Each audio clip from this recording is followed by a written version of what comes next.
All right, say it again. Watch the last one at the bar. Y'all subscribe to the last ones at the bar boxing channel, man. We got some boxing fans out there.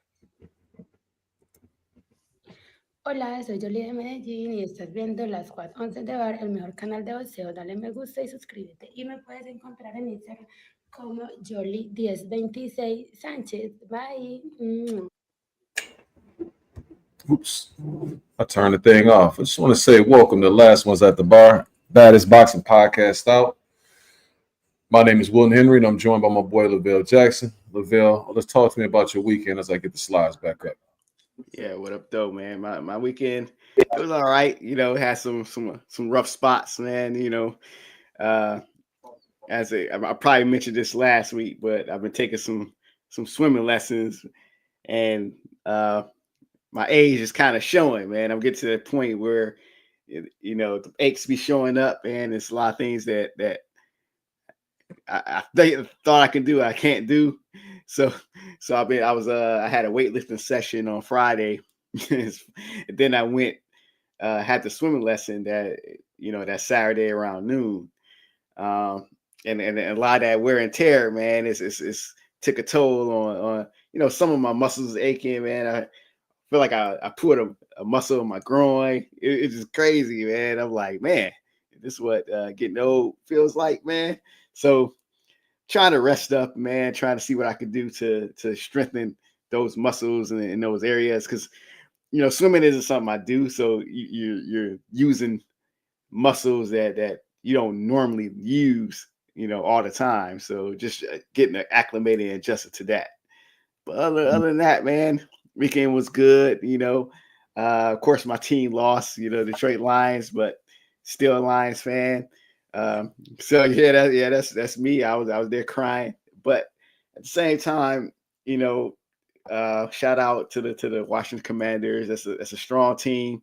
They quarterback, man, he's gonna be a strong one. They got a good coach. And down the line, next few years, it could be this year, it could be next year. I wouldn't be surprised we see a matchup between the DMV, for the Super Bowl, a DMV Super Bowl between Baltimore and Washington.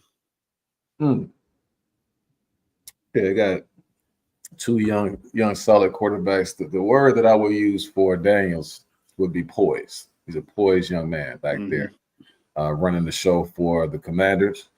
The Lions really disappointed me. I was talking about the trash to some of their fans throughout this week, and then yesterday at my sports bar, I was letting them have it that they the Buster Avengers, that they got lucky last week, and next thing I know, I ended up with some pie in my face. You understand what I'm saying? I knew that the Lions' Cinderella run was going to come to an end. I just didn't think it was going to be yesterday, But the organization seems to have a dark cloud over his head, and it began to rain yesterday.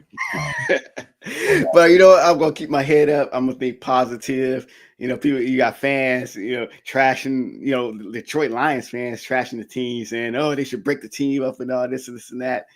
Man, it's like their second good year, So, I mean, and they defense is all banged up this season. So we'll see next season. I mean, just because a team doesn't go to the Super Bowl, it doesn't mean that they're a horrible team and you should just abandon your team. You got folks backing teams that's like middle of the road all the time or above average. You know what I'm saying? So there's a lot of teams that go to the playoffs every year and they never go to the Super Bowl, but they still got the fans that back them.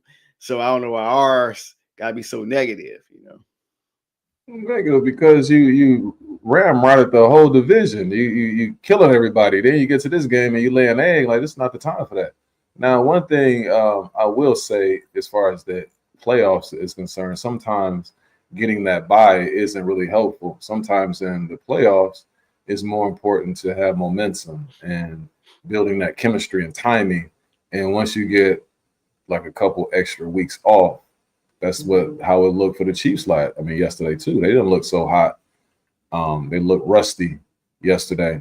And when you think about the college playoffs, I thought it was the same thing. Oregon was killing everybody, but then they had the extra time off, And by the time they play Ohio State is more in a rhythm. And when you have a team that's equally as talented, but they are in rhythm, it's kind of challenging. Kind of like Errol Spence when he fought against Terence Crawford. Wasn't in rhythm. Terence Crawford took full advantage. Also, I heard Earl got into the ring high. So, we also got to factor that into the Hey, he ain't failed his drug test, though. Glad you had a good weekend, man. I had a good weekend as well. I had people came over Friday, yesterday. At my spot, it was and it's been jumping, man. I'm talking about it's been ladies galore, the Regal Beagle, you know what I'm saying? I feel like Larry from Three's Company, you know what I'm saying? So had a good weekend. Need to slow it down, tone it down a bit, sipping on some coffee, right? Not coffee, but tea. Mm-hmm. Oh, what I learned is that I have acid reflux, and over the years, coffee is kind of exacerbating the situation. So I got to step away from the coffee.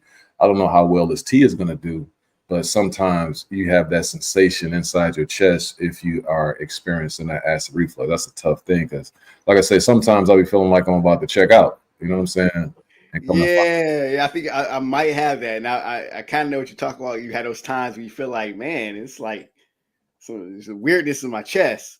Then sometimes I'll what I've learned is sometimes I'll just burp and it'll go away, and I'm like, this is weird because I feel like I'm having a heart attack, but I just burp and I'll be fine.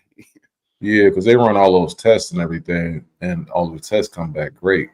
And then what I noticed is when I step away from the coffee, which was hard to do because you develop patterns. The thing that's been helping me and being beneficial to me is the fact that when we had off for about 2.5 weeks for winter break, I was able to recalibrate and remove a lot of things out of my diet because I wasn't on that, spinning cycle of going to work, going here, going there. And so once you do that, you develop certain patterns and you do certain things in order to be able to function at a high level. So the coffee was helping me if I had the lack of rest and just trying to manufacture myself into a morning person. I always had my coffee to do so.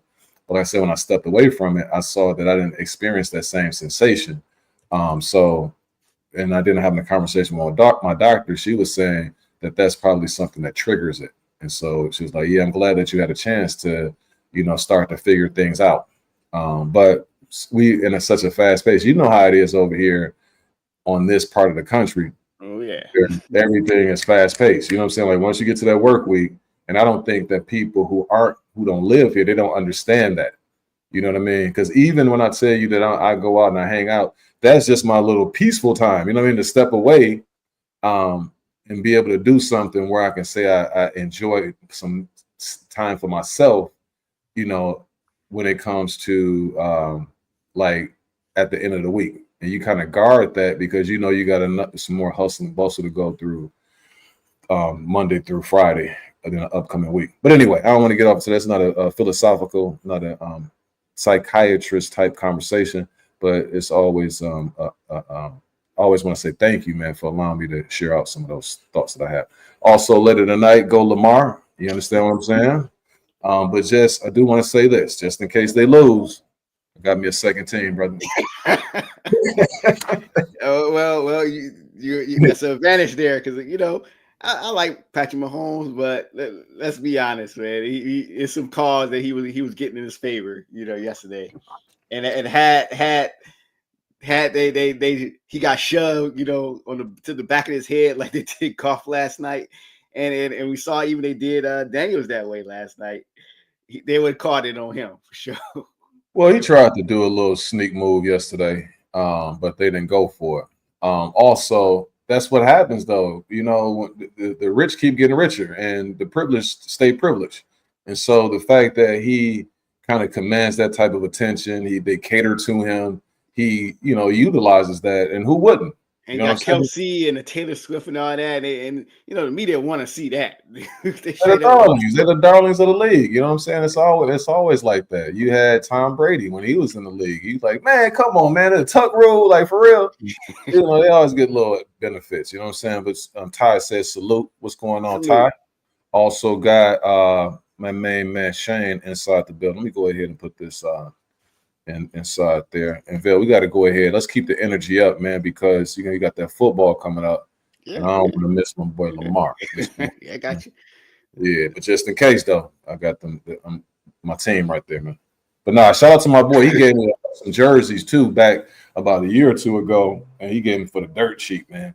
But dude, I do want to bring this up, man. It's the topic of the day. I saw this, man. Shout out to 78 Sports TV. What he talked about was this, and that this is an eye opener, and it's probably the reason why Tank is acting so erratic lately. Because check this out. So Ryan Garcia gets on Twitter, X or whatever you want to call it. He says, "I'm bringing an explosive fight in my comeback." He's fighting Pitbull, and always considered a tough opponent, tougher match than Haney. Throwing a little jab at Haney. But now check out Turkey Al-Sheikh. What he said it's easy. He said fight in May, and then big rematch in October in the same card. We will try Tio against Boots, the winner against the winner, loser against the loser, which is interesting. That will be in February. Now, this is what's tricky about this. He said, need to discuss with our partners, Top Rank, Matchroom, Golden Boy, and PBC. That is interesting. Maybe Turkey is trying to, either get them on board, buy them out, get their fighters. If that's the case, that puts Tank in a precarious situation because he talks so down on, dealing with Turkey, but then he would be part of the fighters under Turkey's umbrella. What do you think about that? I'm not sure if that's exactly what it is because Tank's been acting like this, not acting as erratic as he's been, but he's been kind of not taking on those fights, and we talked about this for years, and I used to always think it was his people, but then he doesn't have those people from day one. Is this that was Tank? It wasn't. So I think that has something to do with it, but I don't think that's the story. He just don't want to fight him. And when it comes to PBC, I take that as them because I want to say that is Pitbull signed to PBC?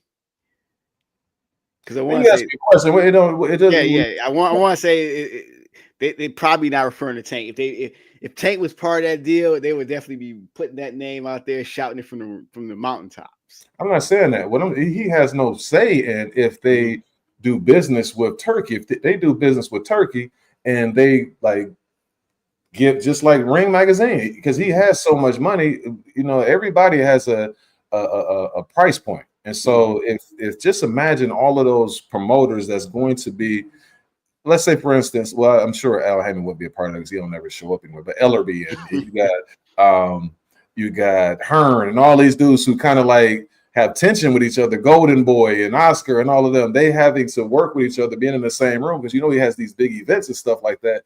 But at the end of the day, Tank will have to be part of it because of the fact who is he going to fight, because everybody seems like they're going to go with Turkey because that's where the money is. And if you go with Turkey, you're not getting these little Rolly Romero fights. He's fighting Lamar Roach. He's not getting Lamar Roach not with Turkey. He's going to fight Chris Gilbert. I mean, I'm trying to be serious about this, man. So therefore, if he's going to do that, then he's going to have to step up the level of opposition. To me, that's where all of this, negativity is coming from, where he's lashing out at Terence Crawford, lashing out at all of these guys who are showing up to these events because he feels left out. And it's going against his game plan of taking on this less than stellar opposition. So if I have to do business with Turkey, then I'm really going to have to fight somebody and I might get exposed. Mm-hmm. Now, hopefully, man, you ain't upset because TikTok, it's unavailable right now. But thanks to the good old Trump, he's trying to work with them to get them back into existence. So, man, hopefully you're okay over there. You understand me? I don't have TikTok, so I don't really care. I could have sworn I saw you on there doing them little TikTok dances. Oh, no. It wasn't me. No. Oh, okay. I don't even know how to use TikTok. Oh, okay. Now, but speaking on that, before we get to these topics, man, this is the crazy behavior, man. Shout out to the content creator who explained this. Now, this chick right here, this is the delusional behavior of our society, man. This lady is a flight attendant. She gets to work 2 hours early. She puts up a post. It says a little twerk before I work. She's upset because she was on probation, and then she's celebrating also being off probation, but she ends up getting fired because she's in her work outfit on this plane, twerking, making a video. And so that kind of sullies that's Alaska Airlines right there. They don't play that type of stuff. Like, you in our uniform still, you on our plane. We don't want you to post this type of stuff because that's lack of professionalism. What do you think about that? You think she should have got fired? Yeah, I mean, if the company you over there caping. You over there caping. No. If the company wants to fire, they have the power to do that. Like, and I do, we both work in certain fields where it's things we can do while we, on duty, and so it's things we can do when we're not on duty. We have the freedom. Like, even the stuff we talk about here, we probably can't talk about. Man, let's just leave me out of this right now, man. Let's go ahead. So if you have rules and regulations for your employer and you don't follow that, and they decide to get rid of you, they have the power to do that. Because when you put that uniform, man, she should be fired. She should, and then she should have to put this on all of her applications that she was over there at Alaska Airlines twerking and stuff like that. Now she over here talking about can I have some? I need a GoFundMe so I can help, pay my bills until I get my next job. No, silly, you should have knew what you was doing when you did it in the first place. But you know what? When she put that GoFundMe up, it's gonna be a whole bunch of simps giving them money, and then she'll be fine. I don't cake for these females, man. You gonna have OnlyFans. All that feminism and all that type of stuff. That, man, we got to stop all that, man. Hopefully this week also, man, we get another snow day. How it is here. The trucks and stuff like that. They don't work right. So we're supposed to get a little bit of snow today, and tomorrow when nobody goes to work because of the inauguration and Martin Luther King Day. So the following day would be the day that we would be able to get off if they aren't able to get the snow up in the right way because of the lack of trucks and things like that. So shout out to Mother Nature. Go ahead and bring it on down, Ma. All right. Also, before we get started, man, did you see my girl Snoop? She was on First Things First with old Chris Bouchard. You see that? Snoop from the Wire. Snoop from the Wire. So Nick, he loves Patrick Mahomes. Yeah. So she snuck up on him. Oh my God. She snuck up on him. And when Snoop, at the fatal scene when Snoop got killed, she asked Michael, she turned her head. She was like, how my hair look? So she kept messing with Nick, like, how your hair look, Nick? Oh man. You get a chance, man. Check that out. Snoop I will. I was looking at the Wire, just looking at a scene from there with the Marlowe and the security guard, and that's how I felt when it came to the Lions. Like, hey, I wanted it one way, but it's the other way. How your hair look, Lions? How your hair look? I'm gonna skip past this, man, so we can go ahead and get off into these topics, man. Best nations to donation. Don't cap, hit that cash app. $ M-Town Williams. We greatly appreciate that, man. Like I say, best stations to donation. You know what I'm saying? So we'll go ahead and I'm gonna leave it up there for about 2 more seconds so you can go ahead, go on your app and go ahead and send that $100 to me. You send $100 to me, I'll put some money on Lamar. You understand what I'm saying? All right, now let's go ahead and get off into these topics, man. I was going to ask you about Lennox Lewis and Ali, but we've been spending a lot of time on these other topics. I'm going to bring my boy in, Sugar Shane, and there's no fights to recap, okay? We got predictions, the Inoue versus Ye Jun Kim. We're going to be real quick with these, man. And fellas, let's go ahead and keep the energy going, man. I think we're going to get our boy up in here too, my main man, Ty, the Dream Haney, okay? So we can go ahead and bring our guys in. What's going on? Positive energy, Sugar Shane. He's on board. How you feeling? You all right? Yeah, man. Trying to get a little twerk while I work. You know what I'm saying? No, don't do that, man. Please don't do that. Don't be over here twerk. Don't twerk before work. Don't twerk after work. I'm kidding, man. I'm high quality male. Want high quality females. Hey, man, these people up here upset with Snoop Dogg. They upset with my main man Rick Ross. They upset with Nelly. They upset with Soulja Boy because they're gonna perform at the inauguration. Man, come on, dog. Performance. Well, I never have a problem with somebody earning some money. That's not the problem. The problem that I had more so than that was at those Kamala Harris rallies when they had all of these low-brow artists up there that's just making us look bad. Like, that's far worse to me than what they were doing or what they're going to be doing tomorrow. But anyway. What about you, Ty, man? How you doing? What's going on, good brother? Luke, man, doing good. Yes, sir. We keeping it moving and grooving today, man. We got this good energy. We're gonna go ahead and talk about these topics. But first thing we're gonna talk about is on Friday, January 24th. You got Inoue against Ye Jun Kim. Bill, have you had an opportunity to take a look at Ye Jun Kim's fighting style or anything like that? To know what to expect on Friday? No, I don't have to, man. They got this guy out of off the streets of South Korea. He probably hasn't fought out of Korea and Japan. He fought a little bit in Japan. So Nui is probably gonna take this guy out, pick him apart, take him out in about 4 rounds. Easy work for Nui. You know, he should be Nui should be fighting somebody better, but he's not. So 4th round knockout. All right. What about you? Shane? Well, I mean, I think the guy's, you know, he got like a little warrior in him, you know, but it's levels to this game, and yeah, he gonna get pieced up for sure. But the guy got a little warrior in him. The guy is wide open right there, sir. This is gonna be the thing to me. I'm gonna get to you, Ty, in a second, because we cutting to the chase today. We talking that real boxing talk. We not sitting up here faking a funk. This dude is. I just hope he don't get hurt. That's all, because he's gonna get. I mean, that's what I'm saying. He got a little warrior in him. I mean, yeah, that's the bad part. He got warrior in him. Yeah, I ain't say he had skills. I said he got warrior in him. Right. You know yeah, that's what I'm saying. So my thing that's is, gonna last about 2 or 3 rounds. No, I don't think that might. It all depends on what Inoue is trying to do. If he want to get him out of there quick, he can go ahead and get him out of there quick.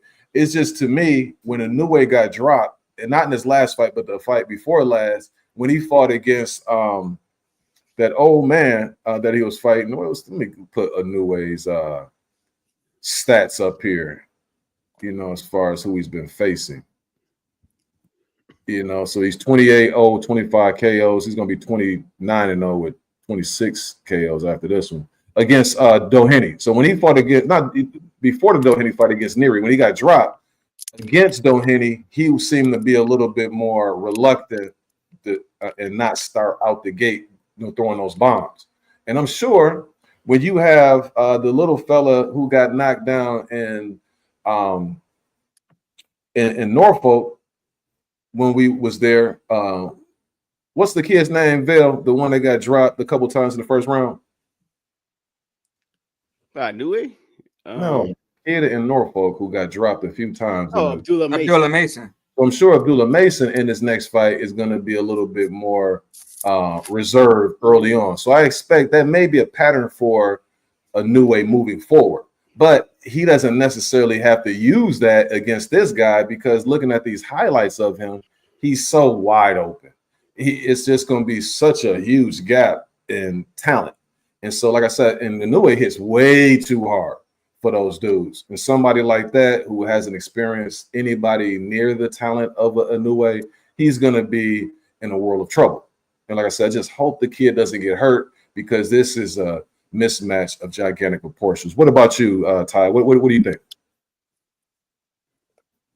Same thing, man. I'm gonna go with Inoue by stoppage. I'm not too familiar with June Kim, but he doesn't have like the power Inoue has. So, you know, I think once he feels those shots, you know, it's gonna be an early night. But I think Inoue does want to go on there, you know, get some rounds in, you know. But I think he eventually, you know, go in for the kill and get the stoppage. I hope he does. I hope he don't go in here playing around with this dude, because sometimes when you do that sort of thing, what you do is you're not really helping the cause. Because if I go and I'm just messing around with a dude who has no reason to be in the ring with me, then I'm diluting myself. You know what I'm saying? And so I just think he need to go ahead and get this dude up out of here. Allow the people in Japan to have a spectacular KO. Something awesome for them to see, display the power, display the levels, do what Bam did. When Bam fought in his last fight, Bam wasn't going in there playing around. Bam is like, this is who I am. Like, I should be in the top pound for pound. And I'm showing the different levels, the different skills that I have in comparison to this guy who's supposed to be a ranked opponent. But you can be ranked, but you're not a natural like me. You're not elite like me. And I'm gonna show you the separation. And it's not his fault. His fault was trying to fight Sam Goodman in the first place. But this right here really isn't his fault, because of the fact that, you know, you had your opponent who wasn't available. So you had to put somebody in short notice. All right, anything else on this fight, man? How many rounds do it go? What you think? You said 4, Vale? 4 rounds. 4 rounds. You said the same thing, Shane? I had 2 or 3. I'm gonna go with 3. What about you, Ty? How many rounds does this fella go? I'll say 6. I say Inoue went to get some rounds, and I'll say 6. I'm gonna give him 2. And he might go up out of there. Like, as soon as they touch gloves, he might be wobbling. You know what I'm saying? Like, that's how bad this dude is. It's crazy. All right, so now also next week, we got a little bit of better fight. You got Diego Pacheco. He's gonna be in action. You know, Diego's a big 168-pound fighter, 22-0 with 18 KOs, 6'4", tall kid, 79-inch reach. His last fight was against Selecki, and he had a 6-round impressive TKO victory. You see the last few fights that you see there, those who's watching live here. He's going against Stone Cold Steve Nelson. That's one of Bud Crawford's buddies. He's 20-0 with 16 KOs, 36 years of age, getting up there. So he's going to have a huge he's going to be disadvantaged when it comes to the height and reach. Fights out of Omaha, Nebraska. He fought Marcos Vasquez Rodriguez in his last outing, scoring a KO in the 5th round. What do you think, Val? What's going to happen here in this fight between Stone Cold Austin against Diego Pacheco? Yeah, I think this is going to be a pretty good fight. 2 undefeated guys. Like you said, Pacheco got the height advantage. And what I like that Pacheco does, he actually uses his reach. You know, he has a good jab. He works that jab. And he kind of moves into his right hand, you know, when he comes for you. The only thing is, once he starts, you know, banging with guys, he kind of gets close. And I think Nelson is pretty good, you know, at mid-range, and he's all right at a distance, but he's going to have problems getting on the inside of Pacheco. And I think getting on it, once he's able to get in there and get on the inside and in his mid-range, I think it's going to be a interesting fight. It's going to be a drag-out fight. But I see Pacheco digging down, controlling that distance more. But this is a fight that, you know, I wouldn't be surprised if it goes either way, and if it ends in a knockout. But for all intents and purposes, I'll take Pacheco by decision. Okay, Shane, talk to us. I think Pacheco wins. I think he wins by knockout. I think that. I think that distance and everything, you know, if it just stays to the outside and everything, I see him piecing him up, to be honest. Mm-hmm.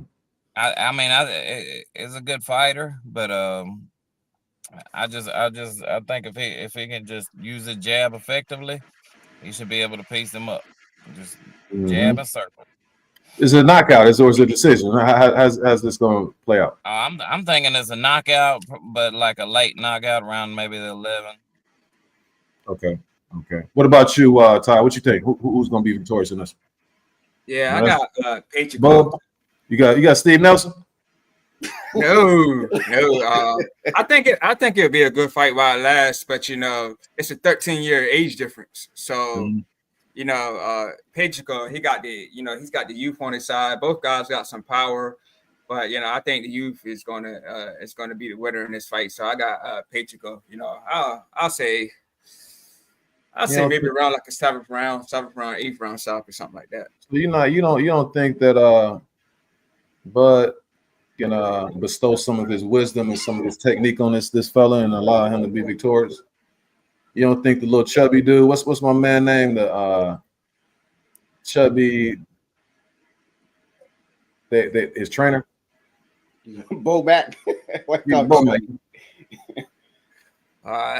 Yeah, I mean, I think it'll be a good fight while it lasts. But I just think that, you know, Pacheco, he just got the youth. But I think Nelson gonna have some tricks up his sleeve. But I think eventually Pacheco, it'll just be too much for him.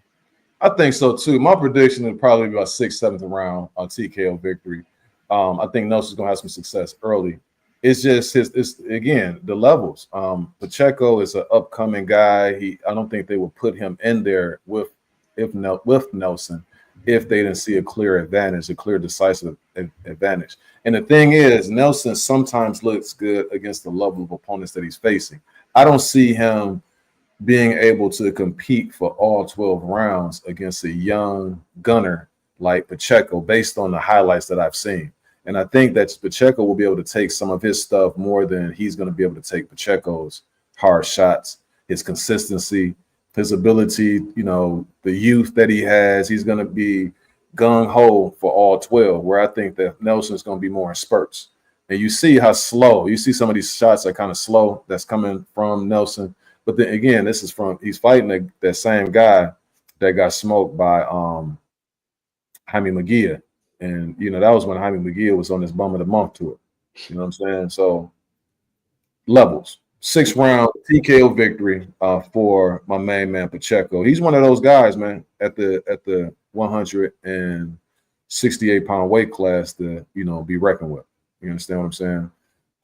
Make sure you hit the like, subscribe button. If you are here with us and you're taking a look at the show, please hit that like and subscribe. Pass the word along to others, because we do this every Sunday, regardless of what's going on in the world of boxing. It's always boxing news. We just like to have these conversations. Like I said, I'm not a content creator. I'm not a person who's trying to figure out a way to hit the algorithm or anything like that.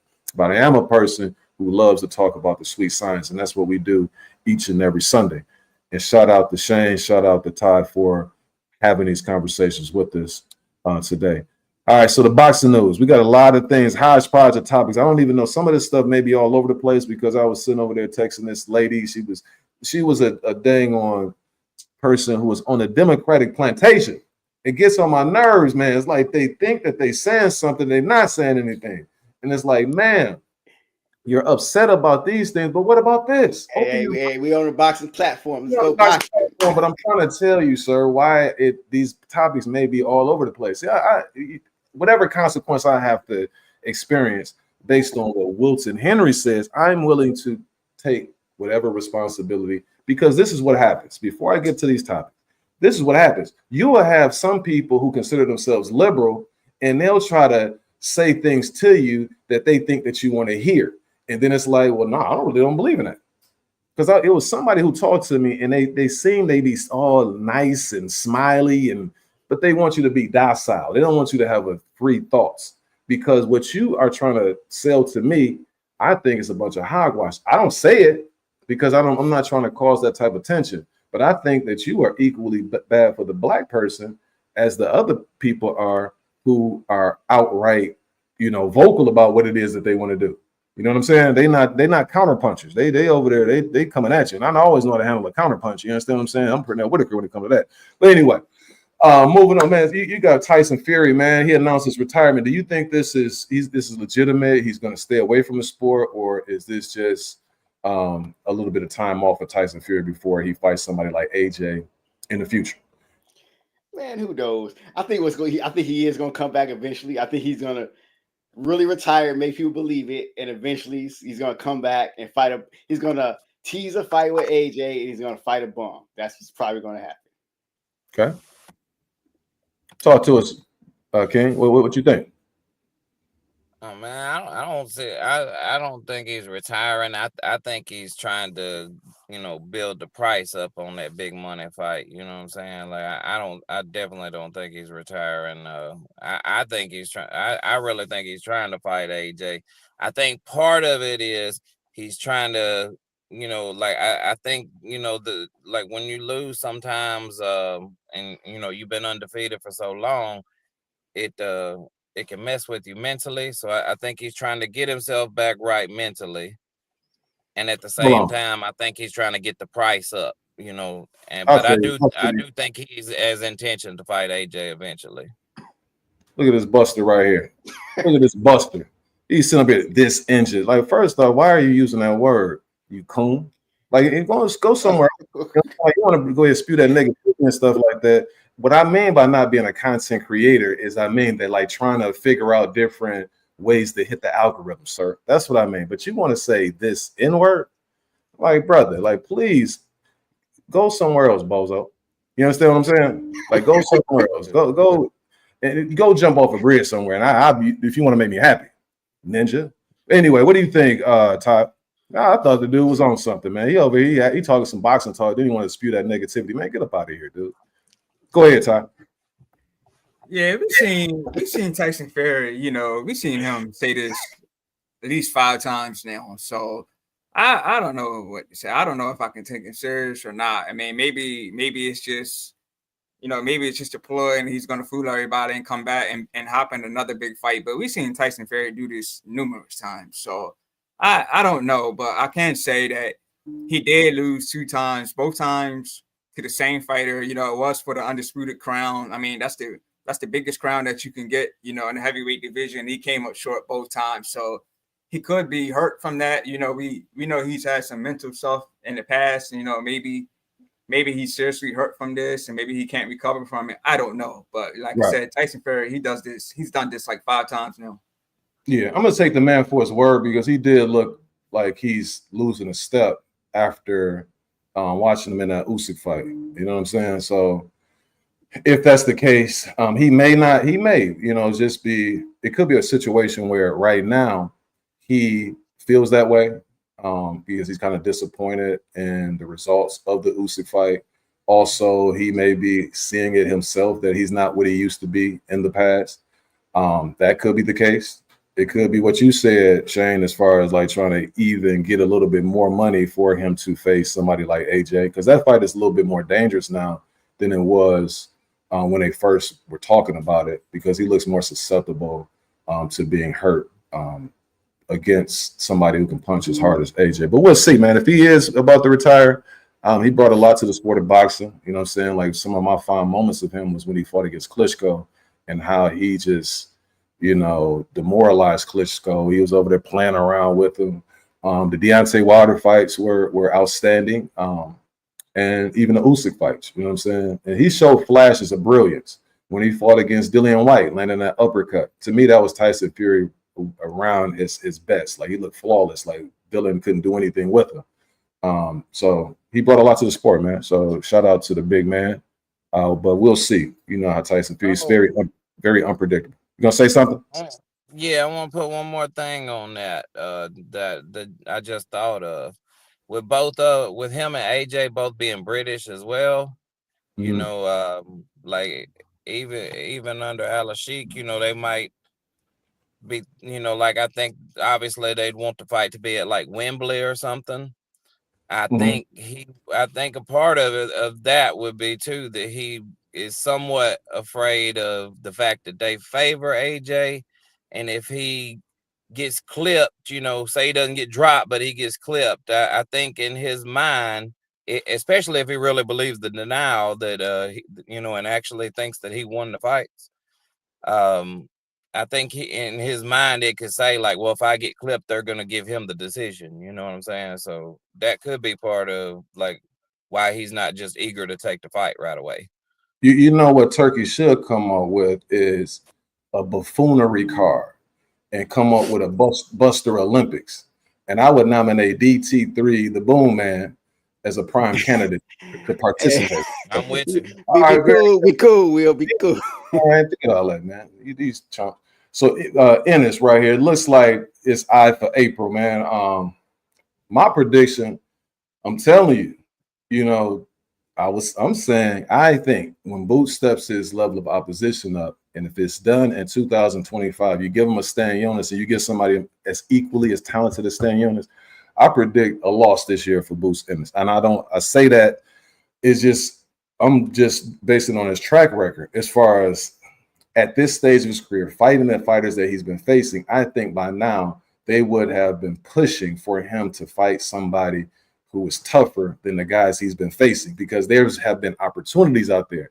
And then when I look at him struggling against Karen, then I'm looking at the conversations that he's having after the Karen fight, the indecisive nature, not wanting to go up and face Ortiz, but then entertaining the idea of facing Teofimo Lopez, saying that you want all of the belts at 147. That's the reason why you stand there, but you entertaining these other things.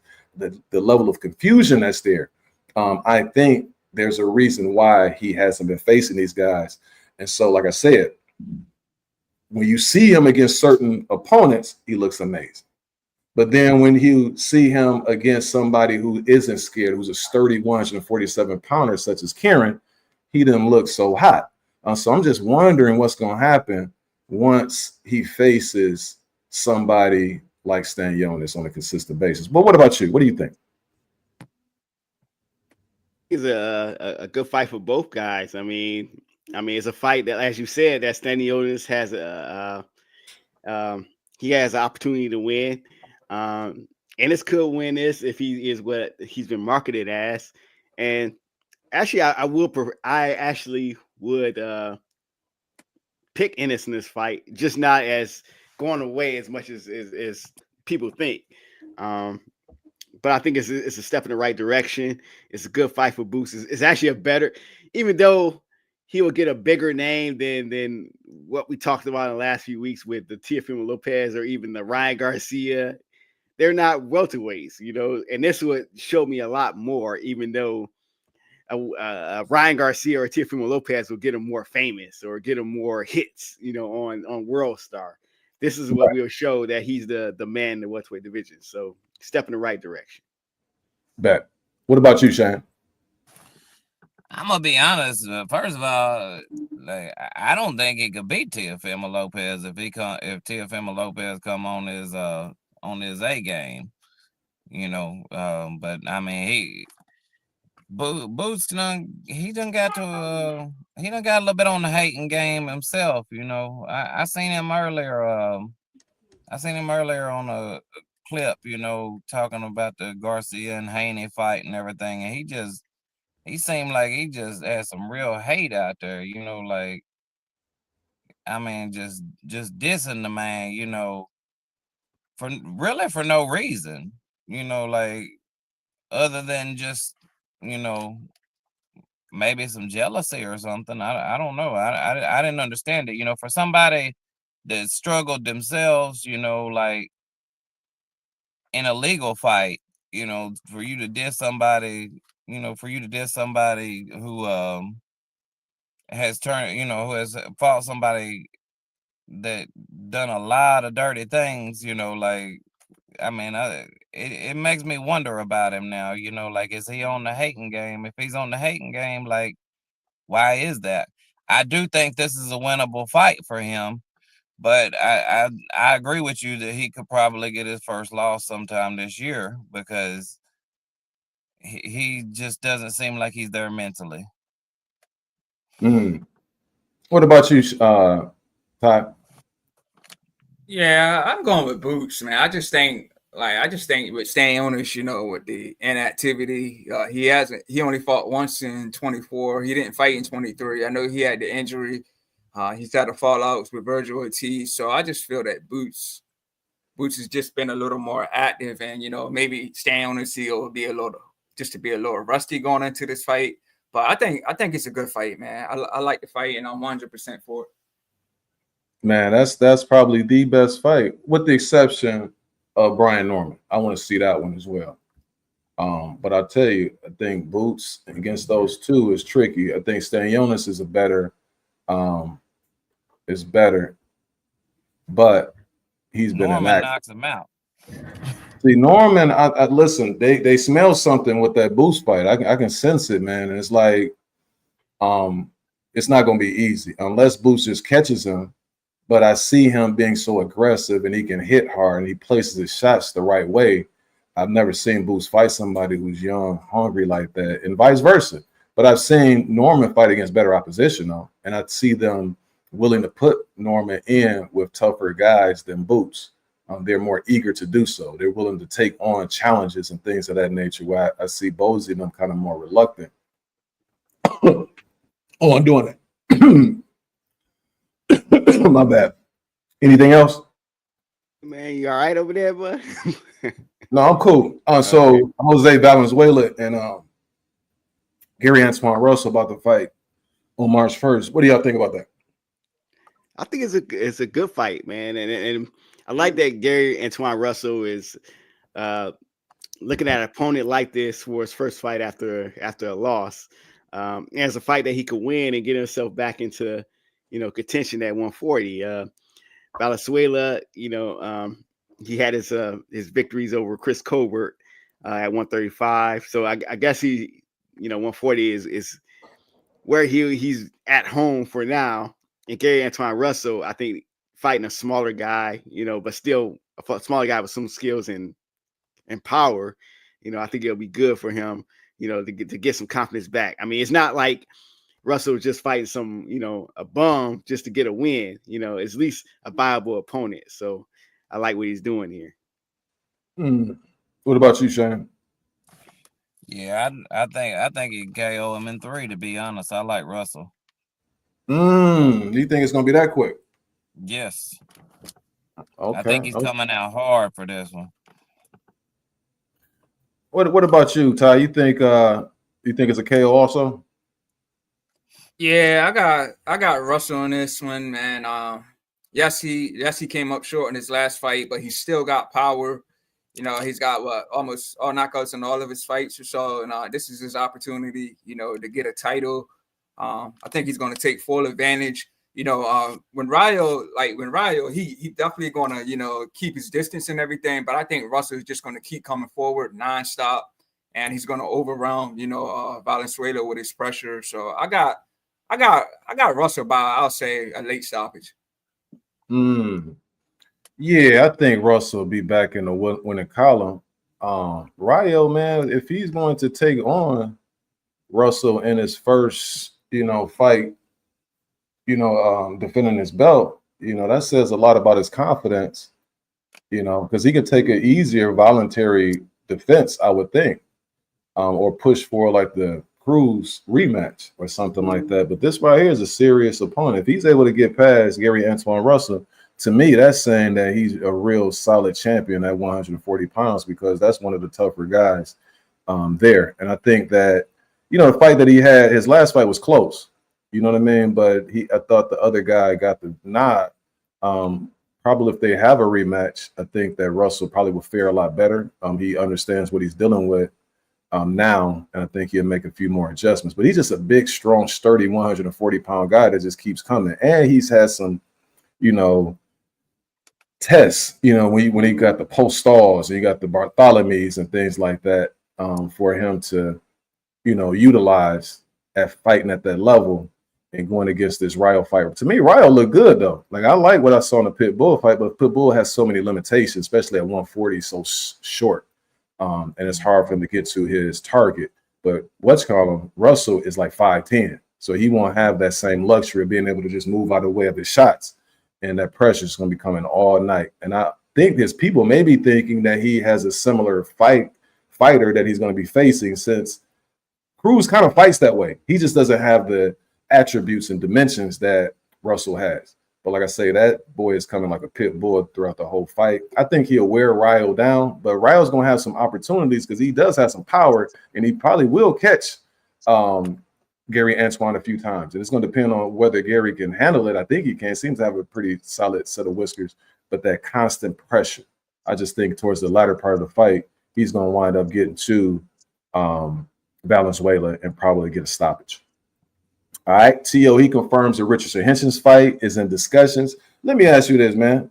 Does T.O. lead the league in fight, like, negotiations that not pan out?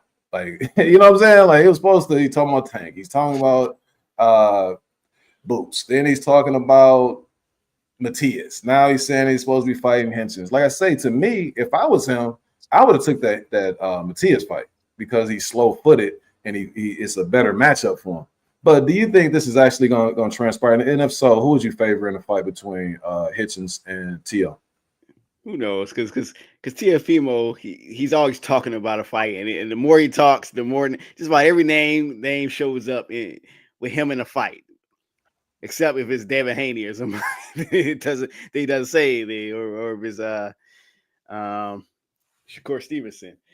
But in a fight with him and Richardson Hitchens, I think it's hard to say, because when Tio is on, he's on, but when he's not, I can see Teofimo Lopez walking in there and underestimating Hitchens and getting beat. So, right now, today, I'm just off the top of my head, I'm going with Hitchens. I say Hitchens upset him. Tio does like a Tio. He believes his own hype. He goes in there looking at a fight with Boots or Tank or whoever, looking at these bigger fights, looking beyond Hitchens, looking at Hitchens as this is some up and coming guy, and he's gonna get beat. Yeah, before you go, Shane, I just looked in the chat. This Buster's still up in the chat, man. Why don't you find something to do? You a sucker, man. Like, you a bozo for real. So I'm gonna ignore you, sir, because obviously you are like a lowbrow individual. You understand what I'm saying? To be on somebody else's page just to be typing ignorant type of stuff. That's some stuff. Don't give that dude no pass. He's a sucker, man. So I don't know the guy. It's just what he's typing. Let's just move this comment with the N word. I just don't like the N word. I really that's one something I don't like. You know? Listen, man, you should have better things to do. If you don't like something, then you just go ahead and remove yourself. But you sitting up here spewing all this negativity and nonsense up in the chat, that just means you're a bozo. But anyway, what did you say, Shane? Well, I'm gonna hit T.O. in just a second, but you know, there is a very, very big difference between being somebody that enjoys talking about boxing with people that you met that may not live in the same area you do and posting it than there is being a content creator. A content creator is somebody who is searching for an algorithm, like you stated, to try and create things. They will go along with narratives and everything. We don't BS over here. They go along with narratives and things that they see that will allow them to get more views. They can be bought and sold and all of that. And that is not the case here. So exactly. That's why I say I appreciate you.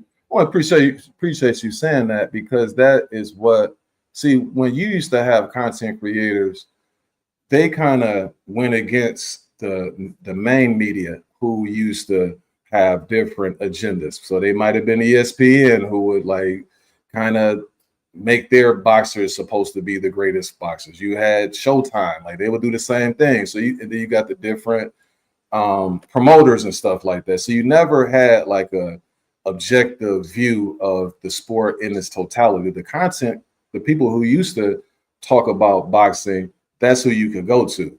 But now they've been like paid off. So you'll see people who you knew who have some integrity. Now they lack the integrity because they want to either stay cool with somebody so they can get interviews, or they want to be in the algorithm. To me, those are content creators, not somebody who's getting up here and they are, you know, telling you their perspective, their opinion, because they love the sport of boxing. You don't care anything about it. You might have your favorite fighters, but you're not sitting up here capping for them. You're just being realistic. And that's the reason, that's what we bring to the table with this particular program. Again, not being a content creator, we just over here talking boxing with a camera on and a microphone, and that's it. Exactly. But thank you, Shane. When it comes to this right here, what do you think, though? You think what's your thoughts on this topic? Well, I think T.O., if he really was taking this fight, I think he would be T.O. and coming there seriously. But speaking of content creators, I think T.O. is looking to become a content creator.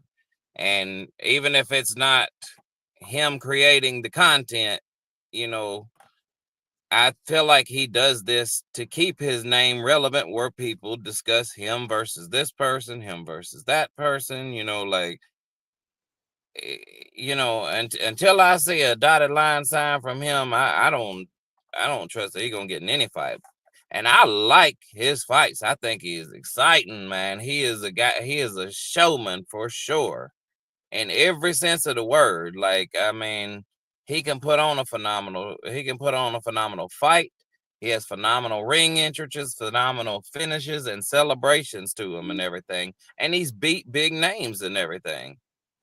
But I don't know what in the world's happened to the guy over the past, I don't know, year and a half or so. But I mean, I know he has fought within that time, but even then, like, he's been talking big, and then we end up with somebody that is nowhere near the level of people that he's talking about. Right. So we'll see. Yeah. So in other words, he does things like for shock value, or he does things to keep his name afloat. And so he doesn't necessarily mean to do. It's kind of like the Barnum and Bailey's type thing. He try to, you know, do whatever it is he can to have his name out there. You know who does a really good job of that? What organization does a really good job of that? The Dallas Cowboys. You'll see conversations about Dallas Cowboys, and you got these huge games coming up, and it's like, dang, is Deion Sanders going to be the head coach? Are they going to do this? You know, they're really good at that. But what about you? I just wanted to add this before you go, Ty. So he's Barnum and Bailey so much so in his last fight that I saw, he had the song and a circus up there on the stage, like P.T. Barnum. You know what I'm saying? Like, he wants to be a showman more than a fighter. Yeah. And then it's Clobberton time. I think that's what you said. I think Hench is a bit overhyped, but he's a good boxer. Hope that unification happens, and I think T.O. will stop him late. That's interesting because you may be right, and I can't. We don't know until they get inside the ring. It's just a lot of times with those slick boxers or those just boxers, T.O. typically has more trouble with them than he does with guys who like to come to him or somebody who he's really game planning for, like when he fought Lomachenko. It seemed like they were targeting Lomachenko, and after the Lomachenko fight, his career has been kind of all over the place because I don't think they had the same thought process for after he beat Lomachenko. But that's a good assessment. You got his 50-50 fight could go either way. I think you're talking about the Teofimo. He's saying that, yep, okay, and then he says they both got popped. Oh, he's talking about Bud and he's talking about Bud and Canelo fight. We're gonna get to that. That's gonna be on here. We definitely gonna discuss that. So I'm gonna get to you, Legend. Who do you think is going to will win in a Hitchinson versus Lopez fight? At this point, I'm gonna just go with Hitchens. I know he doesn't have that much power, but to me, he's very skilled. Like, I like what he did in the Jose Zepeda fight, and like, of course, Teofimo Lopez is a good fighter, but if you just look at his past fights, yes, he beat Loma, but Loma, he's a great fighter, yeah. But when he fought Loma just turned it up too. He just took forever to turn it on. Then when he did turn it on, he was definitely putting the pause on Teal. And the Santa Martin fight, he questioned himself. So he has some holes in his game, but I just think like depends on like how the build up for that fight would be. If they're doing a lot of trash talking at the press conferences and everything, I can see Teal coming in and making a mistake like he did against what's my boy's name from Australia? Oh, Kambosos. Yeah, I think he'll come in there and just make a mistake and slip up. But I think Hitchens would just be more focused, keeping his composure if he gets hurt. So I would give it to, at this point, I would give it to Hitchens by decision. What I'm not trying to make this a race thing, but what slick black fighter has T.O. fought? I don't recall. What's the guy? Well, Richard Comey. But I don't know. Yeah, but Comey wasn't really slick. He ain't slick. I think you can make a better case because Will kind of back me in the corner, but you can make a case that Lomachenko was slick. You know what I'm saying? Lomachenko was slick, but Comey wasn't slick at all.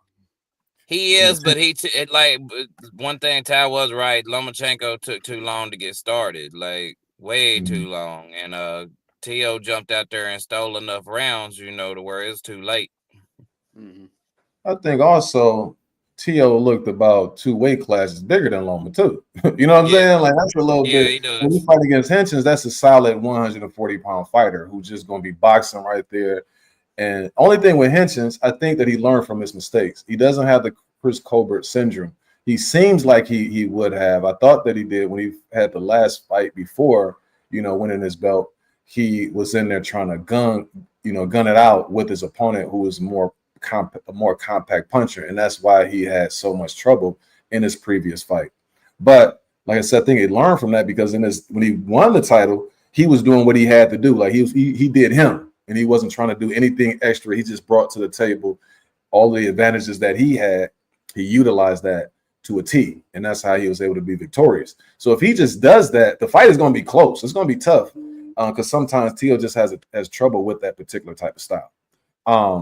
He says it's a clubber in time. Clubber, I can't see that good, sir. You know what I'm saying? I think it says clubber. It's clobber in time, like CM Punk. Oh, okay. Yeah, I'm not familiar with that. But he says, thank you, sir, for chiming in on this. He says, I think T.O. immaturity gets the best of him. In my opinion, why he is so inconsistent. People forget that T.O. only has 22 fights. That is true. amongst other things. Sometimes Tio seemed like he's off his rocker sometimes too. I saw a picture with this picture right here with him and Canelo. I wonder what. Hopefully, Canelo's calm presence probably brought more of a mature Tio out, because sometimes listening to him, what the hell is Tio talking about? So now we get to the goodies right here. So Haney and Garcia, it's looking like the rematch is going to be in October, and possible trilogy in 2026, both in Saudi Arabia. You also have what's been stated, and I needed to put this in order. So that's one possibility, but it looks like after that rematch that they're going to have, it's going to be, or it could possibly be, Boots against Tio on that same card. Turkey has a whole list of fights, man. Like, this dude is, Bell, you talking down on him, man. He's bringing it. He's making boxing great again, man. But have we seen any of these fights? And are we seeing any fights this month? Why are we not talking? Why are we not recapping anything today? And that's part of my problem. The reason why you're not recapping anything, because you have to set a sound plan up. It's the calm before the storm. You can't just keep having fight after fight. He's taking care of business. He's trying to work with Matchroom. He's trying to work with PBC. He's also trying to get it where possible control of all of those different, entities, so he can really, make the moves that he's trying to make. But it's some big stuff coming. And I'm not saying that. I'm saying not as far as him per se. I'm saying you have boxers, they're waiting on him just to make fights, and they could have had a lot of fights between November and March when they're trying to fight. So did Bivol and Beterbiev, they finally fought when Turkey put the money up for the fight. You had Tyson Fury, you had the heavyweight division. Tyson Fury, you got Alexander Usyk unification match. Mm-hmm. You got, it's just so many fights that the dude done put on. Like, come on, man, we wasn't getting all this type of stuff before. And then the money that, I don't know. Anyway, we got unified welterweight fight just a year ago. How long did that take to get Errol Spence and Errol Spence can't even get back in the ring? Like, what are you talking about? Like, Turkey can't get back in the ring if they try. I don't understand. How is this even a question in terms of the product that we're getting now, as far as the best fighting the best? That's all we've been arguing about. The only people who complain about this is you and Tank. What do you think? So Ryan Garcia versus Boots is the best versus the best. It's exciting. It's exciting. Yes, exciting. That's a good tournament right there. So if you got Tio versus Boots, that's Ryan's end of his career. It could be, but we still get. What do you prefer to see? That's I would bet you money Ryan Garcia can beat Boots Ennis. Can, but he won't. Well, what's the drug testing like? Can we stay focused in on this right here? Haney Garcia rematch. Yes. What do you think about that, fellas, as far as the outcome?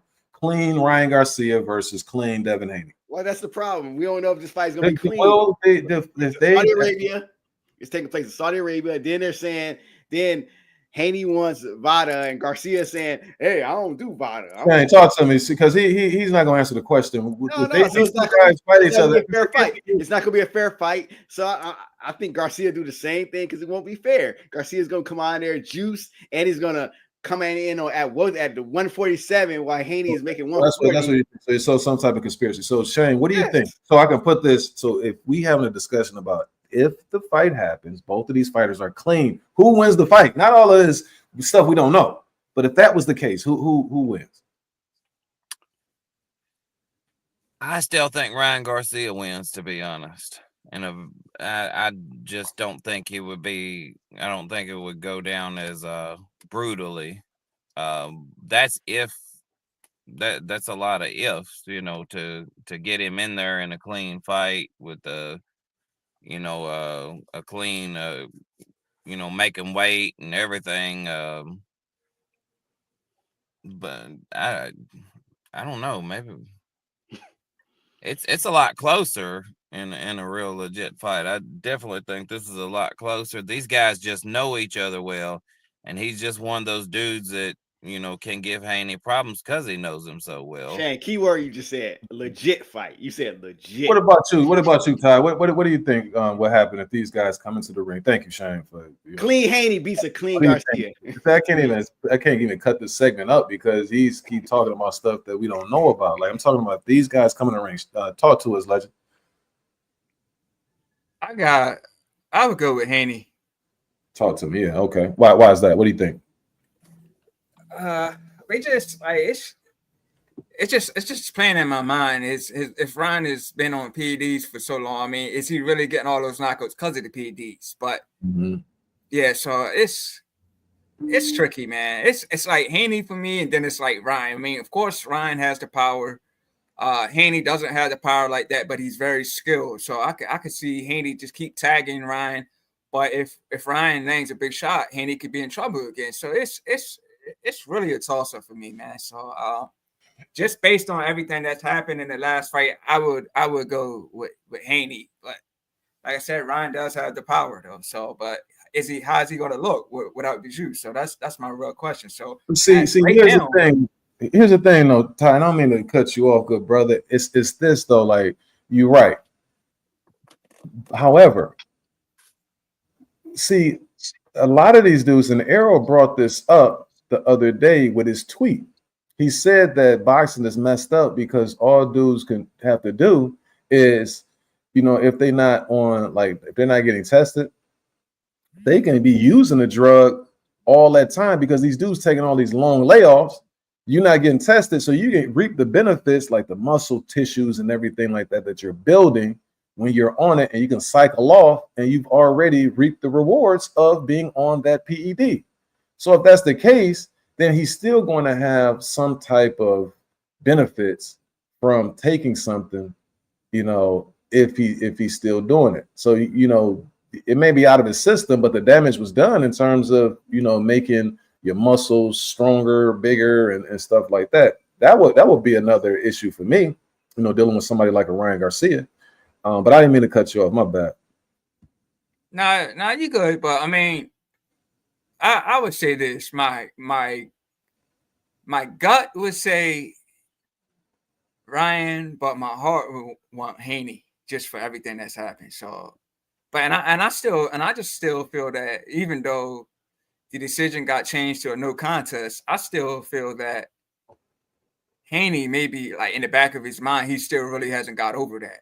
I mean, I know they had the lawsuit. I don't know if it's been dropped or whatnot, but I just still feel like Haney hasn't gotten over that, and he really just wants to get that back and correct that. Even though it got changed to no contest, he really just wants to get back in there and beat the brakes off Ryan for being on the PDs, for coming in overweight. So I just feel like Haney would come in there, more focused, defensively sound, and just be on his A game. But I'm just afraid that if Ryan catches him, how's he going to react? Is he going to keep his composure? Is he going to, those are the questions that I have. So, but like I said, my gut would probably go for Ryan, but my heart would go for Haney.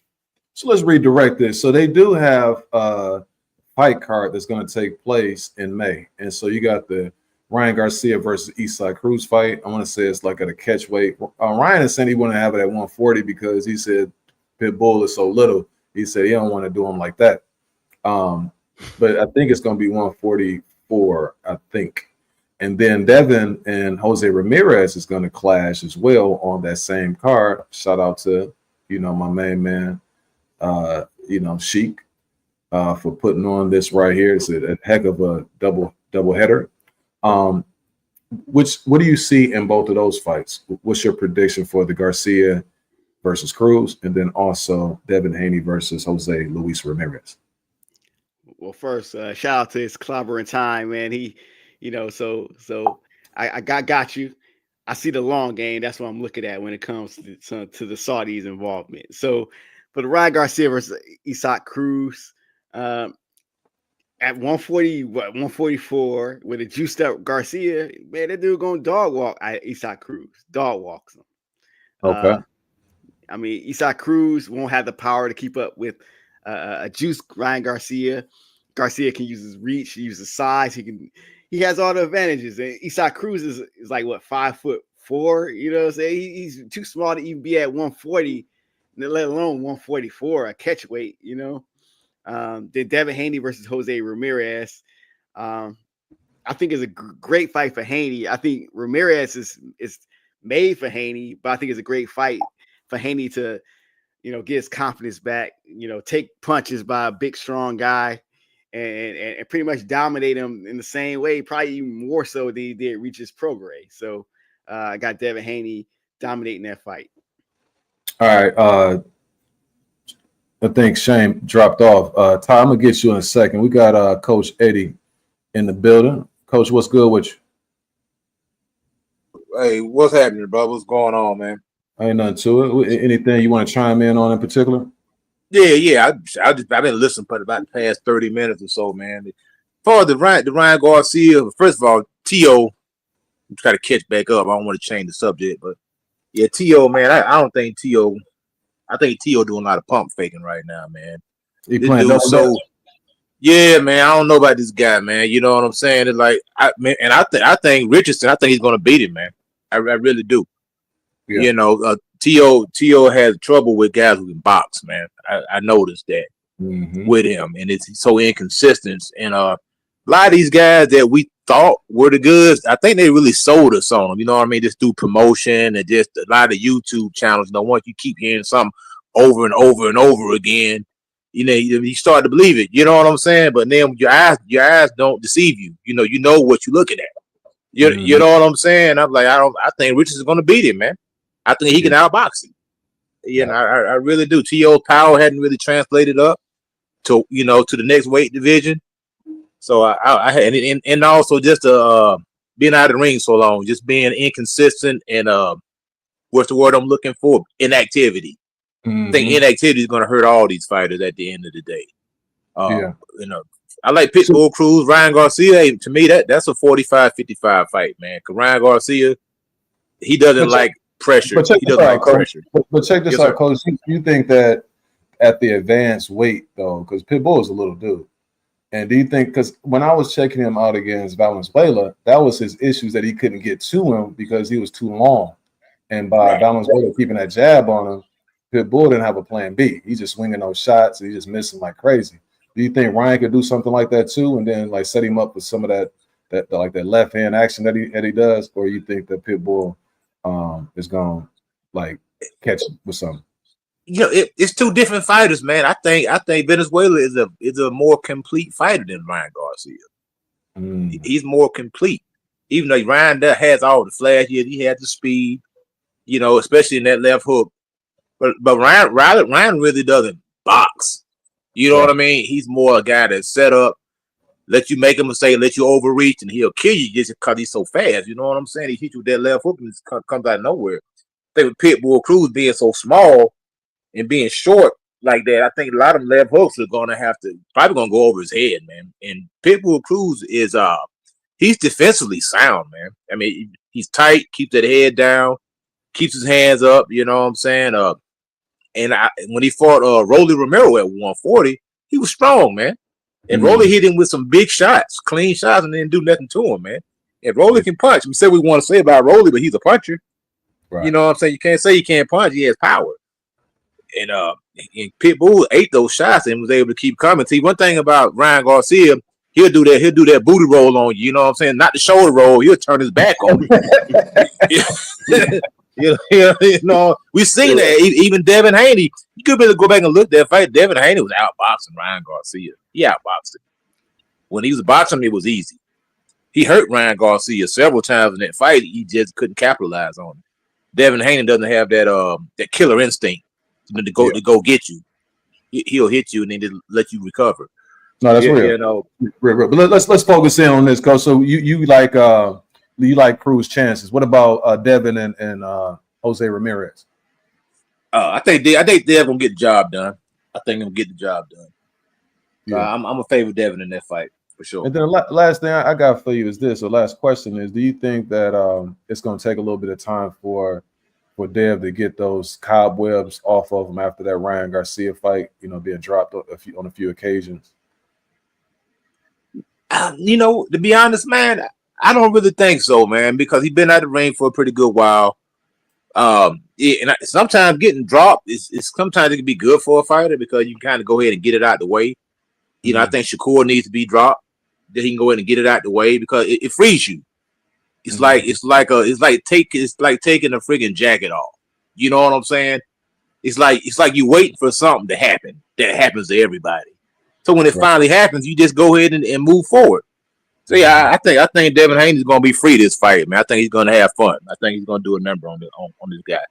Yeah, I hope so. And that's a shame on a lot of people who like made fun of Devin after the Ryan Garcia fight, because I thought it was more to be proud of than it was to be disappointed about, because the kid showed so much heart. It's like, dang, it's like when Ali lost to Frazier, and it's like, dang, you know what I'm saying? Like, he got dropped like that, but he still kept coming back, you know, for more. And that's what you want in your warriors that you root for, is that they had that never say die attitude, you know. So, you know, hopefully people look at it from that perspective, through that lens. You got anything else you want to chop it up with us about, or you good? No, I'm good, man. Y'all getting ready to wrap it up? Yeah, we're gonna wrap it up in a second. I got to watch my boy Lamar. I got to get ready to go to my spot. Okay, yeah, for sure. There, you know what I'm saying. Go ahead. Hey, I just want to tap in for a minute. Yes, sir. You got a football team that you support? Man, to be honest, I ain't even been down with it lately, man. I ain't been keeping up with no sports other than boxing, basketball. I just don't know anybody no more. You know, I ain't been following the sport, man. So I ain't been keeping up with it. I tell you what, Coach, you ain't missing nothing. You know what I'm saying? So. Especially the Lions got their boat. But man, I appreciate you coming through. Okay, brother. Y'all stay up, man. Yes, sir. Peace. It's Coach right there, man. And then Ty, what are your thoughts on this card, you know, by the Sheik? Yeah, as far as Ryan and Isaac Cruz, I'm gonna go with Ryan. I just think, like you said, like Cruz, like when he was coming in against, you know, Valenzuela just, you know, keeping his distance, keeping that jab in front of his face, and, you know, Cruz couldn't really do anything. And I could see that the same thing happened with Ryan, except Ryan is a lot faster, and he's got the power. So I can see Cruz coming in, and, you know, Ryan keeping his distance and just throwing hooks and countering him, and eventually Cruz is gonna, you know, he's gonna get clipped. But he does have a chin. So, but I definitely got Ryan Garcia easily in that fight. As far as Devin Haney and Jose Ramirez, it's a good fight. Ramirez, he's beaten a lot of credible opponents, and he's lost to some good opponents. So I think Haney, after everything that happened to him, he wants to make a statement. But I got Haney winning by decision. But I think it'll be a tougher fight than people expect. Yeah, I think this is a perfect opportunity, perfect timing to face Ramirez, and especially at this part of Devin's career, coming off of the fight with Ryan Garcia, which was kind of grueling, knocked down several times, possibly suffered a broken jaw, you know, having a long layoff, and then you fight somebody who's kind of on the downside. And to me, Jose Ramirez never was really just like a power puncher. He's just more somebody who grinds you down, you know. And he's somebody too, kind of overachiever. He's not the most talented guy, but with his fighting style, his aggressive nature, and like the amount of pressure that he applies on his opponents, kind of wilts the opponent. But he's not at his apex now. And so I think that where he is, Devin should be able to get a nice, tough fight. But at the same time, he should be able to, you know, get the cobwebs off of him, get the rust off of him, and then he can move forward, you know, wherever it is that he's trying to go with his career, the potential Ryan Garcia match, or if he's going to go in a different direction. But it looks like Ryan Garcia would be next if he's victorious. As Clyburn Time says, Bivol was offered a fight with Arthur and turned it down because he wanted more money. And the Zerto fight kept getting delayed as Bivol kept upping the price tag. Okay, so thanks to Sheik for getting the fights together with Better B. Yeah, man, that's my deal. But he keep making the fights that keep the sport pushing. I ain't tripping. That's what I'm saying. Like, man, you making the fights.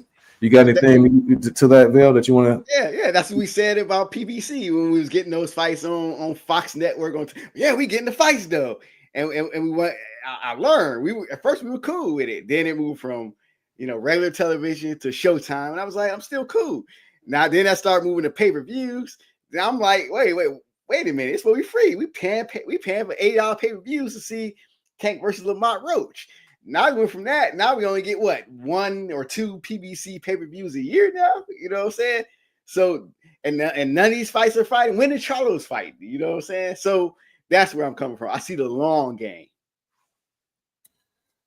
You're talking to somebody who has like unlimited amount of resources and money. And that's not the problem. The problem is only going to happen is if he does it, like if he gets everything fulfilled, like all his dream matches that he want to see, that he no longer cares about that anymore, and he moves on to something else. Because it doesn't even look like he's concerning himself with profit. He said, I got all this money, man. What's the cause, man? I just want to see this fight. You're dealing with somebody who has that type of money. So it's not like a profit margin. You're thinking more of a Westernized mentality about everything's about money. He's more so about what he wants to see and like seeing like great matches or fantasy fights that he just personally wants to put on. And that's a totally different ball game. And then when he's done, then what's going to happen? Then when we he says, don't know. Then all these fighters are going to be asked for the same paycheck they're never going to get, and then we're never going to get any fights, and we're going to be back here with no shit. Haven't had any meat all year, but typically I like me a nice steak. You get me a nice thick 20-ounce steak, and you get me a side of mashed potatoes, and you got like some type of green vegetable there. I love that. If you go ahead and offer me that steak, medium well, medium rare. Like, well, how after I eat this, what am I gonna wash it down with? Like, I'm not caring about it. I got me a nice steak right here. So why am I gonna be worrying about other stuff when I should be focusing in on what's good in front of me? You still need some water, man. You need something to wash it down with. I can get something to drink. You know what I'm saying? Like, I'm not even worried about that. But I tell you this man is providing us with very good fights, man, and we should just be appreciative and not think about what could go wrong. You know, like come on, man. That's the pessimistic attitude. I told you several shows ago, you the kid in that room with all the toys and worrying about which one you're gonna play with first. All right, now it says I'm a big pit bull fan, but the hand speed would be a nightmare for Aesop. But Ryan is even more immature than Tio, so he could definitely lay an egg. You never know. And then he had a long time off. I think Ryan sometimes takes about a year off anyway. Because remember, he had the Luke Campbell fight, and he took a year off and fought to go. So it's nothing new. You know what I'm saying? Like it's going to be juiced out his eyeball. So that's what I'm basing my prediction on. He says, Jesse Silva says, King Ryan, it seems like a King Ryan fan, is going to win against Little Pitbull by murder. They're sacrificing Little Pitbull to King Ryan Garcia. Hey, we don't use that murder word, the N word. We don't use beat to death, nothing like that. Pitbull is a sacrifice to King Ryan. Real talk. King Ryan, this King Ryan is getting a little much. Is going to do Pitbull dirty, just like Haney. It's a cold world. Yeah, them steroids is a cold world too. You understand what I'm saying? I like to see what he gonna do without the roids, though, good brother. You know, is he going to be King Rye? Is he going to be Peasant Rye? You understand me? All right, now let's go ahead and move forward with these topics, man. Shout out to Coach Eddie, though.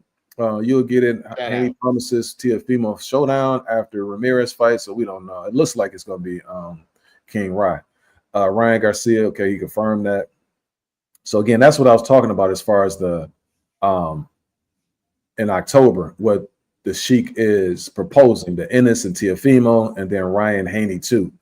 Do you like that idea? And then do you think, because I know Shane thinks that Teofimo has a legitimate shot against Boots. How about you, Phil? You think Teo will have a shot against Boots? And what would be the percentage-wise he would? I would say 40-60. I think he's too small. And if his power is not carried up to 140, it's going to be real hard to carry up to 147. But at the same time, when I really think about Teo, the difference between this fight and Hitchens, even though Boots is a lot better than Hitchens, in my opinion, I feel like Teo will be way more up for this fight than Hitchens. So so Boots won't have less opportunity to Boots won't have the same opportunity that Hitchens had because Teo is going to be up. And that's the thing with Teo's career. It's like it's hard for him to even predict what he can do, what he can't. You know, because I remember us all predicting that he would get mollywopped by Josh Taylor, you know what I'm saying? So Teo's hard to predict, but I still got Ennis winning this fight, though? Well, there's a couple things before I turn it over to you, Ty. One is the TO that fought Josh Taylor is just the way he was talking, and also what Ty referred to earlier of him questioning himself. Do I still got it? So you had all of those type of things that were going on in those press conferences. He was very delusional. He was very, he was talking like old dirty B. You know what I'm saying? Like, it's like old dirty be talking. You're like, what the heck is old dirty talking about? You know what I'm saying? But the Woo know what he's talking about. But you like, what? So he was on that type of stuff. And then also, he's going to be up for whoever it is he's fighting next. And I'll tell you why. I said this before, the fact that he has a new trainer in Reynoso. So most fighters, when they have a new trainer, especially somebody who's training someone the caliber of Canelo, he's trying to impress him. So things that he wasn't really paying attention to with his previous trainer, he'll be paying attention to every detail, trying to do what the new coach is telling him to do, like I say, trying to impress him and know that I'm somebody who can take over the range once Canelo's gone, that sort of thing. And so totally different playing field that he's on now, dealing, with those people at the Reynoso's gym. So you're going to see a finer tune, or at least somebody who has his antennas up, whoever he fights next. Now, the fight after, he might go back to some of his old habits, but right now he's going to be the best version of himself in terms of focus. What about you, Ty? What do you think? You think that T.O. has a chance against Boots? Nah, I don't think he does. Like I said, this is he getting smoked? Is he getting knocked out? It's hard to say. I would lean toward Boots for maybe like a late stoppage because T.O. hasn't fought in that division before. So so it's hard for me to just give it to T.O. I mean, even though Boots didn't get the knockout in his last fight, against the Korean dude, he still does have power.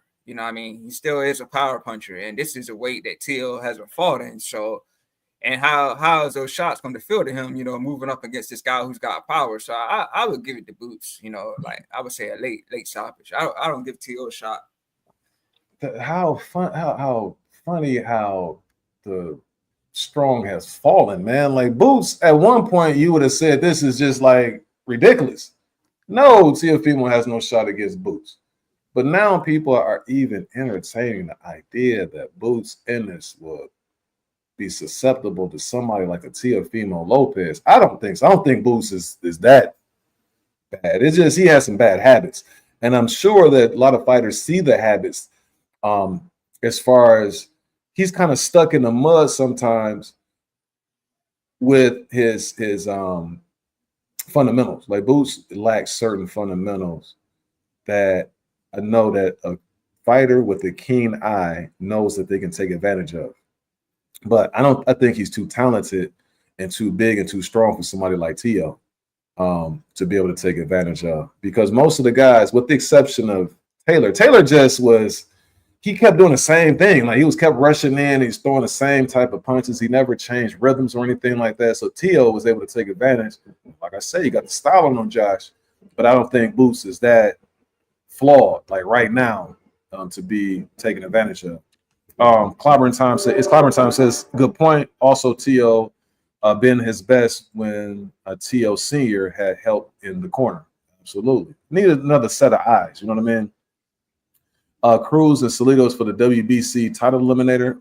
I wonder who's the WBC champ. Will that put some pressure on Tank to have to face Andy Cruz in the future? I don't think Tank ever has to really face the number one contender. Like they don't ever force him to do anything. But I just want him to be able to face somebody who is a challenge. You know what I mean? That's well rounded. Also, Gilberto. He is, what does that say? Stuck with mandatory of the Torticus. I think that's how you pronounce his name. The Torticus. And they said that's a step back for the division. Now, if the Torticus is the way he was about 2-3 years ago, then that's a very tricky proposition because that dude can crack. He's a solid fighter. He just was getting older. So I don't know. You have any thoughts on that, or you good? I'm good. Pay him some step aside money, and then you gotta worry about it. Now let's get to it. So you asked earlier, you said you didn't know anything about the negotiations between Canelo and Crawford. they agreed to September fight. So what's going to happen is Canelo is probably going to fight that one guy for his belt. The one that we were saying that Canelo has no business in the ring with that dude, and he has no business in the ring with Canelo. So he's probably going to go in that direction. Seems like Crawford is declining a fight for May and just going to go work on everything he has to work on in preparation to face Canelo in September. Do you like that idea, first and foremost, from both guys? Secondly, who do you have? And before you answer that question, because some people are saying that Crawford is too skilled for Canelo. I heard Paulie Malignaggi say that Canelo isn't as skilled as Madrimov. That's fine that they say that, but that's blasphemous. Where do you get that from, Paulie Malignaggi? Like, this is a fighter. This is a knowledgeable guy. Oh, Malignaggi is a hater. You know, he'll say some stuff. Where would you get that? To be able to even say something like that. Hear me out. You have Canelo, a long decade or more career, who's fought at elite levels against elite opposition. Madrimov, the only thing that you can say about him that most people know is that he gave Crawford a tough fight, where Crawford was on a long layoff, going into a new weight class. That's his claim to fame. I'm saying as far as what most people see. How do we know that? How would you even know that? Because he hasn't been fighting consistently at that level. But anyway, what do you think about those two things that I talked about? You know, Canelo taking a fight, Crawford not taking a fight, and who wins? Well, Paulie Malignaggi, unless you Floyd Mayweather, who he thinks is like a god to him, he don't like you. You know what I'm saying? It's like he's jealous of other guys for having power or having success. That said, I'm still not sure I like that idea, and I'm not sure why Crawford wanted to go. Why is he adamant on fighting Canelo? Maybe he sees what he sees, and I think he can outbox Canelo in spots. But that power is that power. It's weight clauses for a reason. And as far as Madrimov, I don't think Madrimov is not as skilled as Canelo. That's a silly comment. But what I will say is Madrimov does have better footwork. He moves a lot faster, you know, around the ring. Canelo does more, man. Canelo can bring. I didn't say it. Let me make my point. Canelo isn't the herky jerky. No. Let me make my point. I just said that's why when people, I mean, Madrimov fights in a different style, and he does have some footwork, and he was trying to, you know, use a lot of movement against Crawford, and Canelo doesn't really fight like that. So, but I don't think his skill is Canelo as far as setting shots up, as far as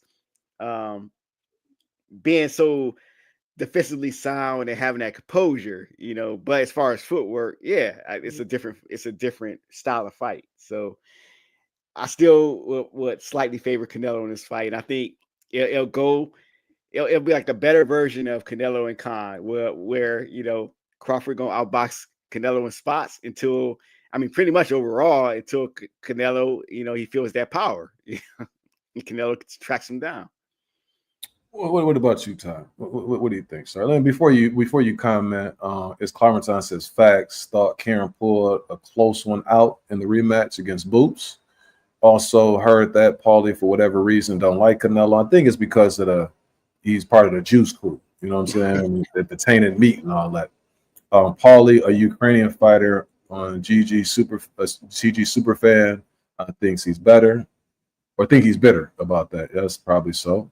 And that's what people overlooking with Canelo. He still has elite defense. You rarely see Canelo getting punched on like that. Now, Crawford, to his defense, he's able to land punches in unique places where most guys would think they're out of range.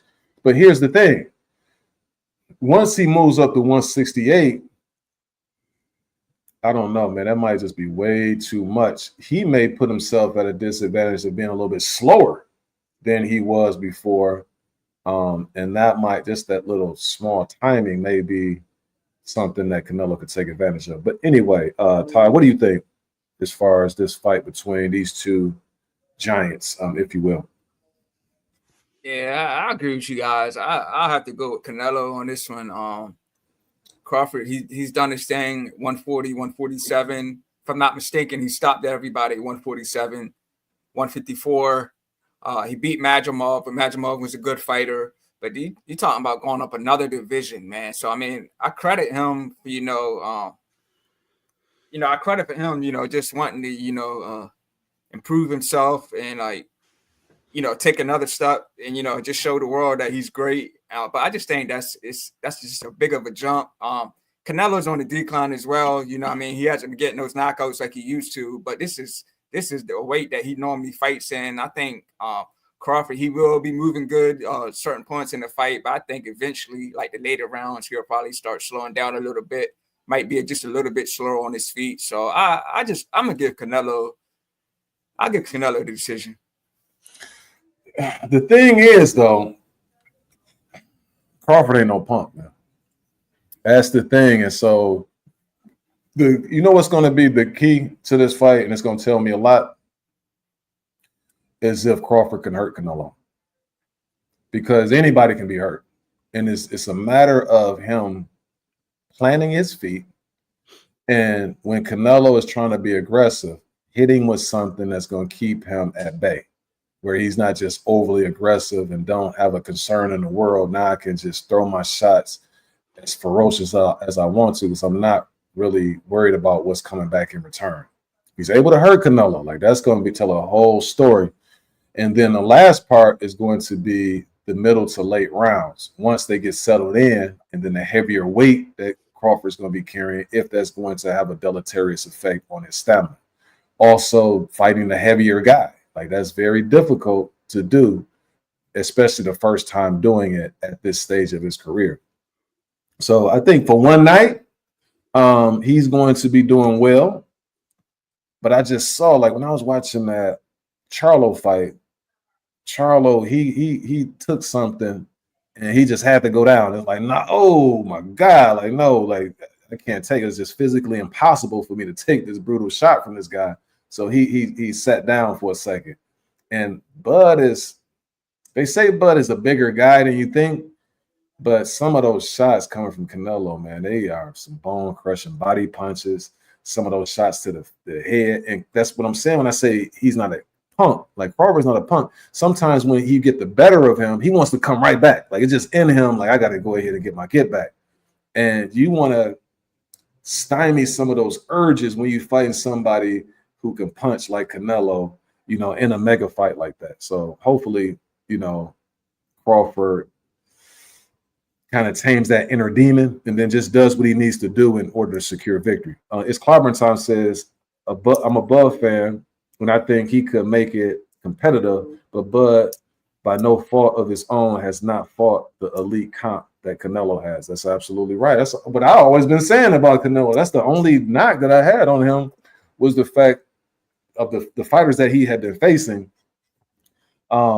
He always waits to the right moment to face those guys. Canelo, when we talked earlier about quarterbacks and things like that who have privilege. You're fighting somebody who has a lot of privilege. Like, Canelo will get away with a lot of stuff too. So you're not going to have all of the little advantages that you will have against most of your opponents, because he's going to be the A side, So that's going to play a factor as well.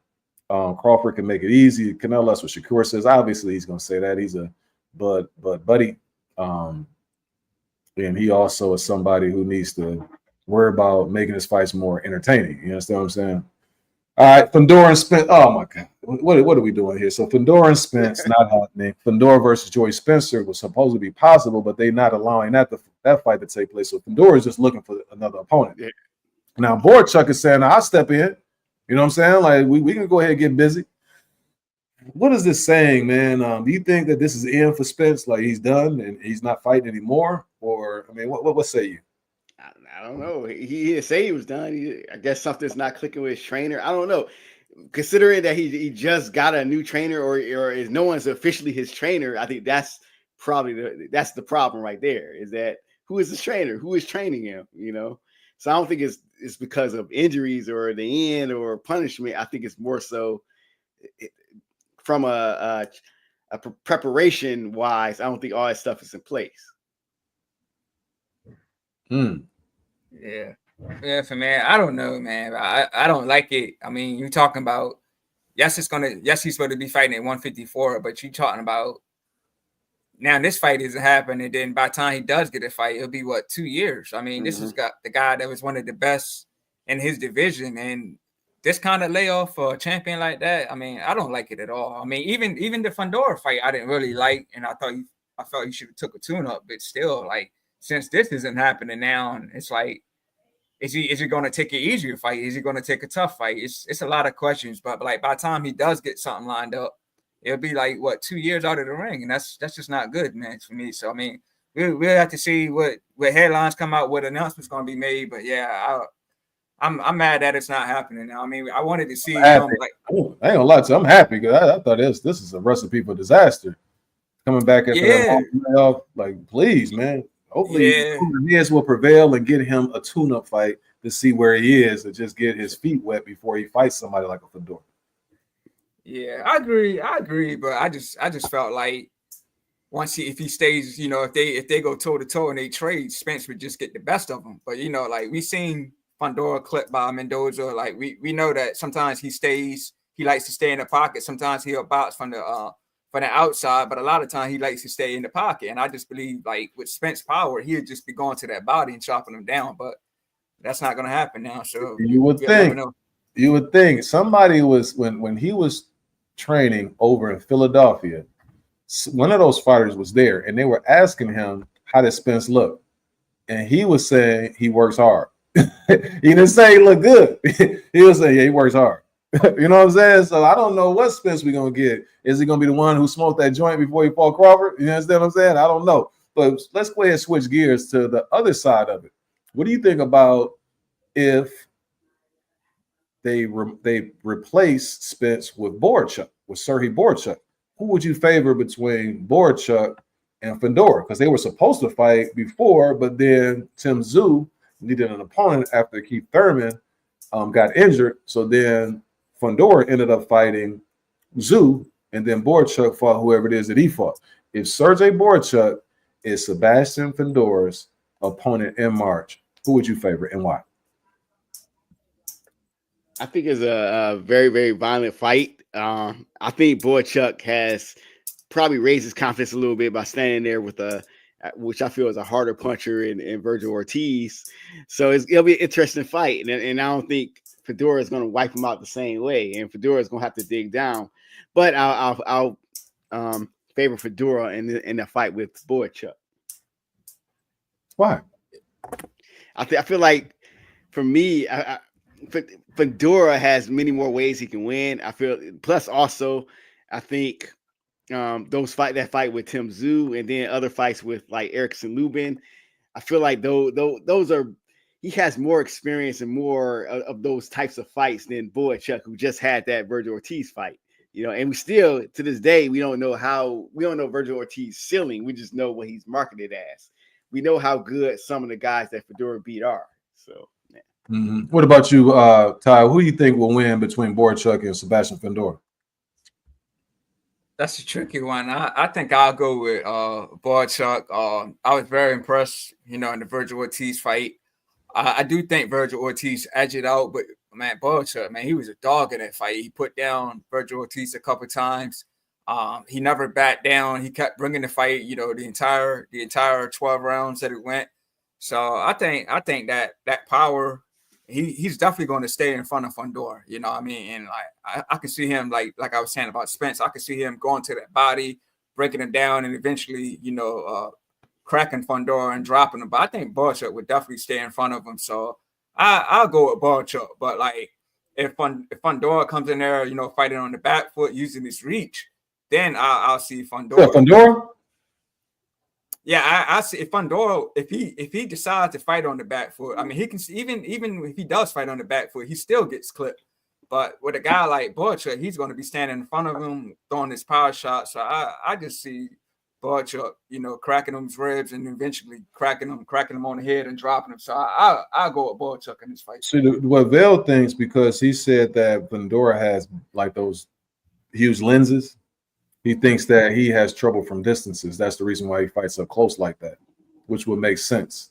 Now, here's the thing. Like, to me, Borchuk, if he was, see, I don't know how much that Ortiz fight took out of him too, because in this last fight against this guy that you see right there, it was 2 occasions that I thought, unless he was just off balance a little bit, I thought the dude kind of stunned him a little bit, not hurt him, but just kind of stunned him slightly. To me, that's remnants of, you know, after effects of a tough fight that you had, where you get fighting in a brutal match against a tough opponent like a Virgil Ortiz. So even though that fight was close, some people think Borchuk may have won, it may have had more of an ill impact on him than it did Virgil Ortiz, or it may have an ill impact on both guys. We don't know. We'll see what happens with the Madrimov fight with Ortiz, which is going to be interesting. But that's a good fight right there. If Borchuk is Borchuk, I think that he will be able to defeat him. He just hits so hard. He's a tough hombre, but 154 pounds has some really solid guys. It might be the best weight division in the sport of boxing. Now, I'm a, you know, a lot of times I don't do this, but I think that it's clobbering time.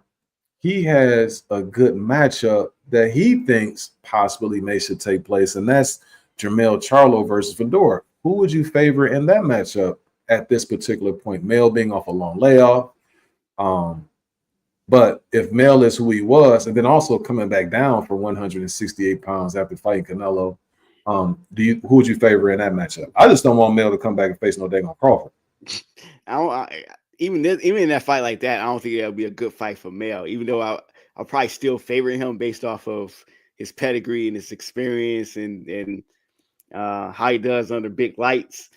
I would prefer him to do that anyway, to come down to go back down to 154 after a layoff, coming off a loss to Canelo and fighting a Fedora. You know, wouldn't want that for him. So you favor Fedora? I said I favor Mel. I just said I just don't like the fight for Mel. You know, if you don't get his title back, then what do? You know, that's good though. You understand what I'm saying? What about you, Legend? Yeah, I gotta go with Mel, man. You know, Mel's one of my favorite fighters. Yeah, you know. Yeah. Okay. But still, like, the inactivity, you know, not fighting once last year, you know, coming back down in weight. How's he gonna, you know, be now? You know, some fighters are not the same when they move back down in weight. You know what I mean? So he's muscular too. You know what I'm saying? It's like he's a muscular guy who's going to be losing some of that muscle as he comes back down. Yeah, but we know what Mel can do, you know, in his normal weight class. You know, he was undisputed.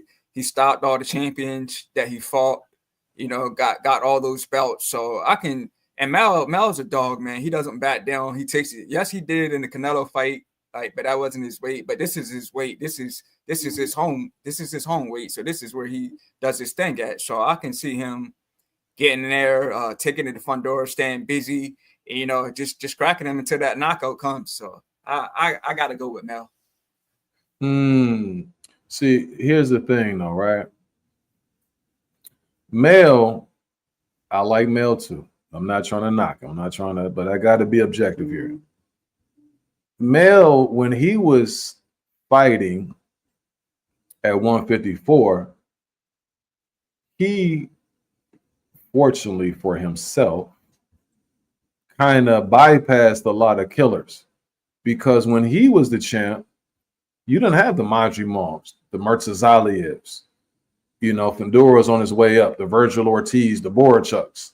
Like, he's sitting up there messing around with dudes like, let's go to Mel, because Stein, I don't even see him around it, but Stein was a tough hombre. But then he was facing like the Rosarios and the Tony Harrisons and dudes who were good, but they had like some huge flaws to them as well. The Jorge Cottos, the Austin Trouts, long in the tooth at the time, the Erickson Lubin, who wasn't really prepared and ready yet, the Charles Hatley, who I saw in Dallas get dropped by Emmanuel Augustus, you know, dudes like that. Not what I just showed you as far as Crawford's, Madrimov, Murtazaliev, Ortiz, you didn't have that. And then even Tim Tszyu, like, we never got the Tim Tszyu fight. I don't like him coming off a long layoff like that. And then I don't like him coming back down in weight like that. And then I don't like him facing somebody with the attributes of Fedor, you know, in his first fight back after a long layoff. So I would have to. And Fundora is catching a lot of these dudes like that. You know what I'm saying? Like long layoffs or a switch up. You know, so he's benefiting from that. In the chat, let me see. He says, my boy Clyburn Tom says Fundora needs to steer clear of Borchuk. Okay, so he thinks that Borchuk could put him to sleep. He could fight the Borchuk Kryptonite and my dude, Brandon Adams. Okay, yeah, Brandon Adams caught him slipping. In Mel's defense, he cleared the entire division. He was a bad man. And that's what Ty tends to lean with as far as Jamel Charlo. He did. But so much time has passed that it's a new division now. It's not even the same division anymore. Right. He got out just in the nick of time. You know what I'm saying? You know, let's go ahead and move forward. You know, because we got Zepeda. He's going to return in Cancun. I mean, if you have some vacation time, that's a perfect place to go to see you a nice fight and then just have a good time out in Cancun. But they said he's facing somebody. He's not going to face Tevin Farmer. He's going to face somebody else. So I just want to point that out. I'm going to move forward because we don't know who the opponent is. Also, what do you fellas think about this matchup of Deontay Wilder versus Curtis Harper on BOK Prime, April 26th? Do you think that's a better matchup than the Stephen Shaw fight, Bill? I think it's better. It's good for Deontay Wilder to get some confidence, knock somebody out, make some money. You know, say he might not get hurt. He's not likely to get hurt. If Curtis Harper is able to even hurt Deontay Wilder should just hang it up and just immediately just walk away. So, you think so? If Curtis Harper is able to hurt him or put him out or anything like that, yeah. But Wilder should be able to walk through Harper, you know, no problem, knock him out, get a good knockout, get some money in his pocket, and get some confidence and be happy. If you want to walk away after this, you can with happiness. Man, we already know Wilder's not walking away after this. They're gonna set up some other stuff. I'm gonna show you some stuff afterwards that they're talking about. But what about you, Ty? Because we kind of talked in the chat, and you mentioned that you like this better for Wilder than Stephen Shaw, and why? Yeah, I think Stephen Shaw was definitely more of a threat. This is, to me, is a way easier fight than Stephen Shaw. You don't see that on the screen right there. You don't see that. Look, woo! He got some paws on him, boy. Well, that's not happening. He's not going to do that to Wilder. Look at that dude's rose. I don't know, man. But Tyler, talk to me, man. What you think? Yeah, I mean, I think this is definitely a fight for Wilder to get his confidence back. You know, the two losses that he suffered, the knockout loss to Zhang. Yeah, so I think this was a good business decision. I think he should get the win. I even said knockout. I think he gets the stoppage. Curtis Harper's last fight, I think he won his last one. He's lost like 3 or 4 in a row or something like that. So no, he's won like 4 in a row. Like he's on a winning streak. Yeah, Curtis Harper been fighting, man. Don't sleep on him now. He's won his last 4. Oh, okay, shoot, I'm wrong then. Okay, my bad. So that changes everything. You see them? Oh man, I'm slacking. Oh man. Well, that dude is not beating Wilder. Well, in Wilder's defense, the dudes he's fighting was 3-8, 5-18, 5-19, and 3-42. Now, I mean, he ain't really fighting the best opposition, but at the same time, you know, he doing his thing. Okay, that's interesting. I still say Wilder though. I still say Wilder. I mean, no, Wilder should knock this dude out. You know, but the thing is that Harper is aggressive. He's gonna be winging some shots and stuff like that at him. Where Shaw is gonna be more calculated. He's more of a boxer. He's not as dangerous as far as power is concerned. And see, to me, with Wilder, that's the biggest thing. I'm not really overly concerned with somebody. I think his chin is kind of brittle right now. You know, like once he gets touched, because even Jelly, I know Jelly got some heavy hands, but that one shot that he caught him with, it didn't even seem like Jelly put a lot behind it. And then it had him in all types of trouble. So that's what my biggest concern with Wilder is him trying to set up his shot, but then he just get clipped a little bit by this dude. You know, I hope that's not the case, but I'm listening all the time. Yeah, well, I'll just say, even if Wilder does get past Curtis Harper, I still don't see much in the future for him. I mean, what, he's 40, pushing 40 or 40. He's done his thing. His time is really up. But I mean, I could see him not wanting his career on a loss like that. So he wants to get another win under his belt. But if he does get past Curtis Harper, I mean, I don't see much for him. I mean, maybe he'll try to push for the Joshua fight and then ride off into the sunset. I don't know. But I'm gonna show you what's next. This is what Turkey Alex Sheik still wants. Joshua versus Wilder targeted. So I'm saying still want that too. Yeah, I still want that fight. And even though they both suffered 4 losses or so, they both been stopped a few times now. I still want to see that fight. And then like after, if we do get that, then he could definitely ride off into the sunset, win, lose, or draw, because that's a money fight. But still, I mean, Wilder's done his thing. He don't have nothing else to prove. It's the end of his career, in my opinion. So, I mean, get past Curtis Harper, get one more big fight, win, lose, or draw, ride off into the sunset, man. I don't want to see him keep fighting and keep getting stopped, keep taking losses. I mean, he's done his thing. So then let me ask you this, though. So then if he's able to get past this gentleman and then Turkey gets what he wants, Joshua versus Wilder, who do you favor in the Joshua Wilder fight? Somebody's getting knocked out. Yeah, it is a knockout. I don't know, man. At this point, I would just say Anthony Joshua. Anthony Joshua, yes, he lost to Dubois, but he was starting getting that momentum back in that round that he got knocked out in. And he got clipped, but he was starting to come back. So I don't know, man. I don't see Wilder having that killer instinct. He didn't get no knockouts in the Parker fight. He didn't get no knockouts in the Zalizan fight. So I can't say his power's there no more. Yes, he knocked out Robert Helenius in the first round, but I don't know. I don't see that same Wilder. I still think so I would go with Anthony Joshua, man. I think Anthony Joshua would be more ready. He's been on the bigger stages. He's fought in the UK, 50,000 fans. Wilder hasn't really been on that platform. Yes, he's fought in those big arenas, but I think Joshua's been on this stage more. But I really think it all depends on who lands the big one first. But I think at this point in their careers, I think Joshua will land the big one first. What about you, Bill? I think it's 50-50. I still think somebody's getting knocked out. Well, I think somebody get knocked out. That's go either way. I can see just like what Ty was saying about AJ. I can see AJ landing first. I can see Anthony Joshua having more ways to his madness and more ways to get it done still. But also, I have to ask myself, how long do I see Anthony Joshua lasting before Wilder, catches him? And I think this is a fight that Wilder's going to be up for too. It's almost a grudge match. So, I mean, it only take one shot from Wilder, and even when you look at somebody like Zhilei Zhang and even Joseph Parker, Anthony Joshua probably has the weakest chin out of all of them when you compare it to them. So, him and Wilder are both fragile. So, I'm gonna go with Wilder on this one.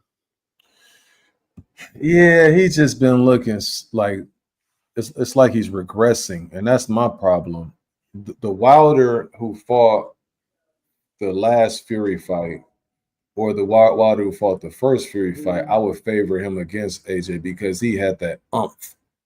You know what I'm saying? Like, even when he was a few times that he clipped Zhilei Zhang, I didn't necessarily even see. I know that shot is still there, and AJ has a shaky chin, but I didn't see. It seemed like it was something missing off of that shot, and I'm sure it's still there, but his balance is so bad, legs are so little, and his skill level, like I said, it'll be very difficult to set that shot up. And he was starting to, get it going against Zhilei to a certain degree, but then Zhilei just set him up, for that left that got him in all type of trouble.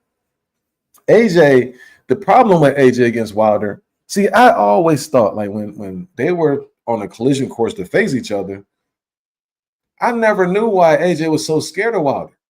Like, I didn't get it because I'm looking at you and your skills, and I think that you are somebody who your punches are shorter and to the point. And I thought that you had a very good shot of beating Deontay Wilder, but it just seemed like Wilder was the alpha in comparison to AJ, and he just was kind of like wilt when it came to discussions about Deontay Wilder. So I thought that psychologically he would be impaired in a fight against somebody that he's scared of. He still probably feels that way, but like I say, Wilder it seems like his skills have diminished, and I hate that for the champ because he's one of my favorites. At this particular point, I would favor AJ still because I think once he gets inside the ring with him, he will have to overcome his fears. If he decides to go ahead and get in the ring with him, then it's like, I gotta, self-preservation. I gotta do what it is I gotta do to survive. And then based on what he still has left, I just think it's a little bit more than what Deontay Wilder still has left. And once he go ahead and put one on the kisser, then it's gonna be like a Nagano. Like, he's gonna go right down the middle, catch the champ, and it's gonna be all bad. But hopefully it's a quick, painless, victory for the champ, and he's able to reap the rewards as far as being compensated handsomely by Turki Al-Sheikh. But we shall see, man. But what could happen is in this fight that he's going to have against Curtis Harper, he can build some confidence that might, be beneficial to him if he's going to take on AJ next. All right. Hearn also reveals Joshua's next options are Wilder, Dylan White, and Bacoli. The only thing I'm gonna ask you, fellas, you talked about Wilder. Who would you favor in a Joshua White fight and a Joshua Bacoli fight? So I'm gonna turn it over to you, Vale, and then we can get your thoughts, Ty. Also, before you say that, let me go ahead and it's Carbon says I like Wilder. AJ would hurt him, in my opinion. You may be absolutely right. He also says go enjoy his daughter and talk this ish from the booth, so go ahead and get up in there. He says the ducking and boxing has gotten out of line. Even Fury retired because he didn't want to face these up and coming heavyweights, particularly Bacoli. Yeah, I think he served his time though. You know what I'm saying? Like I think Bacoli is going to be the next class that's up, and they're going to have to sort things out. Adam Hurley also says, I got AJ, but I'd love to see Wilder win. Yes, indeed. Lou DeBella got Wilder 100 meter offer or million offer to fight AJ. Don't sound like fear to me. Just saying. You gotta show me some evidence. I don't know about all that. But I'm gonna put this link in the chat for you fellas, man, because I like the conversation. You can go ahead and just say what it is you need to say. But anyway, who'd you favor, Vale? White, Bacoli versus AJ. White should even be in the ring with AJ at this point, and White gonna get hurt. and with AJ and Bacoli, I think AJ shouldn't even be in the ring with Bacoli at this point either. I think it's just a stepping stone for Bacoli. Bacoli will win. You can't even really call it a passing the torch fight because AJ already gave the torch to Daniel Dubois, and that's who Bacoli should be aiming for. But while AJ is a good name for Bacoli, and that's why Bacoli should take that fight, but Bacoli will win that. Yeah, for me, if Joshua does fight White next, I would definitely have Anthony Joshua. He's already beat White. He's already stopped him. But Bacoli, I might have to go with Bacoli in that fight. Bacoli's only been stopped once, and that was years ago against Michael Hunter. But AJ, to me, at this point, is more damaged goods. He was dropped in his last fight. He was dropped against Ruiz. He's taken more damage over his career, and like Bacoli, we seen him. I'm not comparing AJ to Anderson, but we know Anderson had defense issues, but he still tried to do his thing with his defense. And Bacoli, this man just stood right in front of him. I can see him doing that. But AJ is a big guy, but I can see Bacoli showing up and just standing in front of him, throwing big shots, and AJ doesn't have the best chin, so. I give it to Bacoli by a mid to late stoppage. What about Dylan White? Dylan White got a chance at this stage of Joshua's career? Y'all acting like Joshua done fell off. You know what I'm saying? Like, I don't know. Man, I don't know, man. I just think that Dylan White, if I'm not mistaken, he just recently fought, and I know he won and everything, but they already fought, and Joshua stopped him. And I remember the fight that White had against was it Jermaine Franklin? He looked very impressive in that fight, but that was like what, a year or two ago now. So you thought he looked impressive against Jermaine Franklin? Yeah, Dylan White, he beat Jermaine Franklin. Oh, Dylan White. Okay. Yeah. He looked impressive against Jermaine Franklin. So I like what I seen in that fight. But I mean, like these guys, they've been in the ring with each other. So I'll just go with Anthony Joshua versus White. But Coley, nah, that's a different story. Okay. You got Adam Hurley. He says Coley, the most dangerous heavyweight out there. Big boy, fast hands, and big pop in his punches. Yeah, he can go a little bit. For me, I favor AJ over White. I think that's something that he should entertain. Kind of like I said last week with Holyfield when he fought Alex Stewart for the second time. He just wanted to make sure. He said, if I'm gonna move forward, I got to be able to beat this dude. You know what I'm saying? And so, if AJ, decides to take the same approach and fight White, can get him a nice little victory in, build his confidence back up for a last run. You know what I'm saying? And let the chips fall where they may. I just like AJ's mentality now. It seems like he's more, willing to face stiffer opposition now. Like he doesn't really care who he's going to fight. I think that when Coach Eddie talked about earlier getting knocked down and it kind of like relieves you of something, I think now it relieved him after these losses that I don't have to, go through with this facade of being this person that you want me to be. I'm a fighter and I want to get in there and fight the best to see, what I'm made of. You know what I'm saying? If somebody can beat me, they just beat me. You know what I'm saying? So I respect that about AJ at this particular point of his career. Last but not least, you got, this is Vale's favorite fighter right now. It's like, I think he's number one pound for pound in Vale's. Man, no, he putting it. Right. I did say that. I said, yeah, he was number one on my pound for pound list. Gervonta Tank Davis.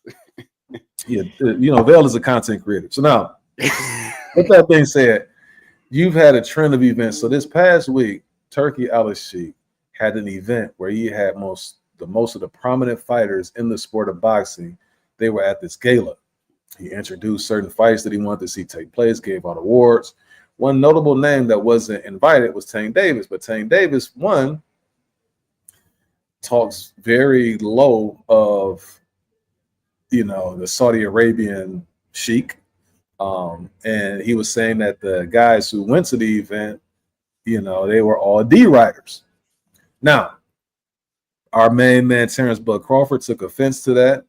And, he says, things back in return to, Tank. And they kind of got into an exchange. At first, it was about, Tank's, acting like he was a baller, having, a certain amount of money. So then Crawford replied initially by saying, I guarantee you don't have as much money to me. You don't have as many as investments. I don't owe taxes because there's rumors that Tank is $3 million in the hole. So he referenced that. Tank comes back and talks about Terence Crawford's wife, calling her 380 pounds and, so on and so forth. Again, I thought that children, wives, and things like that were off limits, when it came to verbal banter. That's just how I was raised, and that's just based on the cloth that I'm cut from. I just thought that was what men do. You leave those things alone. Even if the most grotesque individuals who engage in all type of activities that are possibly unlawful, they even have a code where it's like, okay, we're not messing with any babies. We don't do this at these particular events. But Tank decided to go low and talk about the man's wife.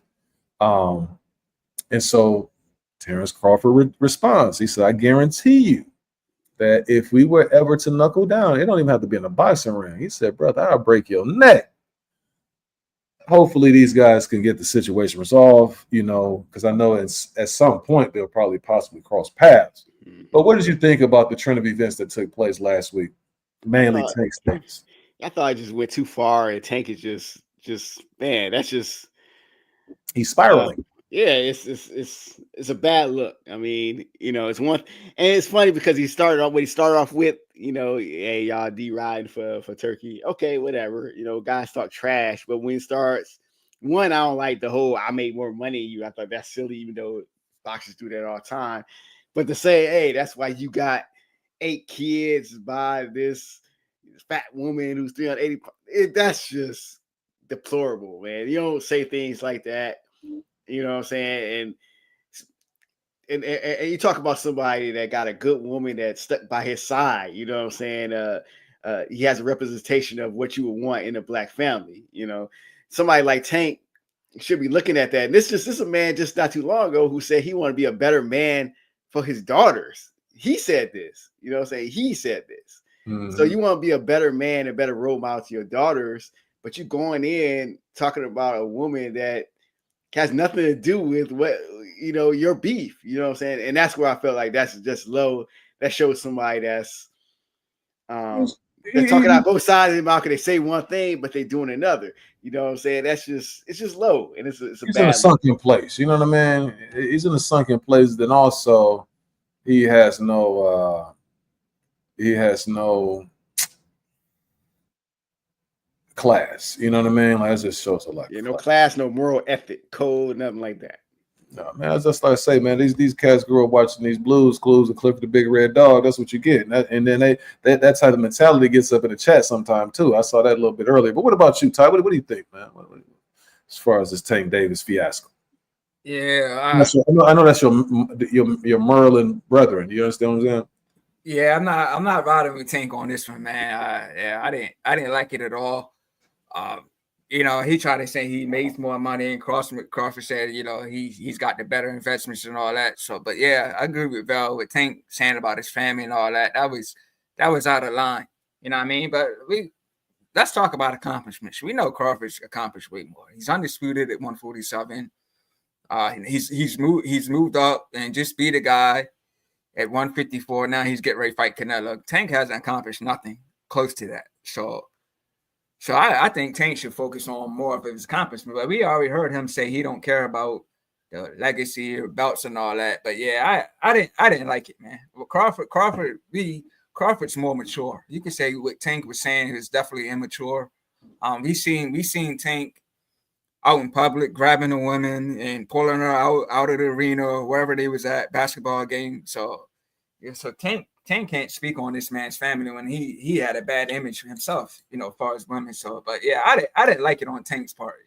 Just because you weren't invited there don't mean you gotta, take it out on Crawford and all that. But yeah, I didn't like it, man. Yeah, man. Like I said, hopefully cooler heads will prevail, and these guys will get a chance to chop it up. Because I'm telling you, Bud is not somebody to play with when it comes to crossing the line. Like he don't have no chill when it comes to that. And I can see him trying to get at him just the way he was trying to get at T.O. And things could go all bad. And I think that on Tank's side too, like Tank got some people that's gonna ride with him. And it'll be all over nothing. You know what I mean? Like it'd be some ignorant stuff that these dudes are getting into it about when it didn't even have to be like that. Last but not least, man. I think we got one last little thing. Let me go to my next slide. It's time to wrap this bad boy up. Schofield, his fight that's coming up with Stevenson. He was unable to make it to the press conference. Let me ask you this question. I may have asked you this previously, but I don't recall your responses. Him taking on Shakur Stevenson, do you like this idea for Kid Austin or is this too soon to be taking on the likes of Shakur Stevenson? I think we might have talked about this, but I'm not gonna say it's too soon because he's a champion, but I don't think he's ready, but he's about as ready as he's gonna. I mean, at his best, I don't think he could beat Shakur Stevenson anyway. So he's basically just rolling the dice. But for him to say he's no threat, that's even worse because it's one thing to be confident, but it's another thing to go in there. If you really believe that Shakur Stevenson is no threat to you, you better show me something special in that fight. Because if not, you just going in there. It's almost like you going in there blindfolded with a blindfolded mentality. So it just gives me more. It gives me more confidence that Shakur is probably gonna beat this kid. Yeah, you got to like his confidence, his self-belief. But what about you, Ty? You think this is too soon for him, or you think that shit, go for it? You know what I'm saying? Like it got the opportunity. Who are we to tell him that he's not ready for the likes of Shakur Stevenson? Yeah, I don't think he has any chance against Shakur. I think Shakur is one of the best in the division, but that's what it's about. Taking on challenges, taking on opportunities, taking risks. The way he's been talking in the media, well, he don't be doing the talking. His dad be doing the talking, but like his dad said that he could take the likes of Tank.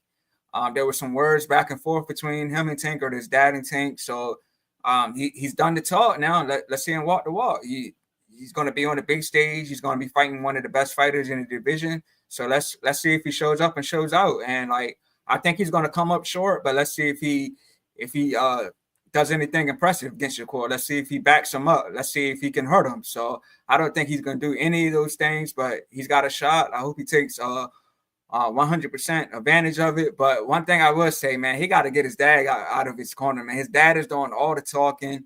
Let your son be a man and talk for himself. Like he got his dad doing all these interviews, talking on his behalf. So that's one thing I don't like about it. Yeah, the thing about that, it's a gift and a curse. I think with the dad-son combination, it's kind of like how Danny Garcia. Danny Garcia is mild-mannered, so you won't get any, shock value out of him, but you will get some out of his father. And a lot of times people do that where they got like the yin and the yang. Like my son handled business, but I'm the one who's going to push the line, and I'm the one who's going to promote things. Teofimo's dad does a lot of talking, but Teo is more so the talker now as opposed to his dad.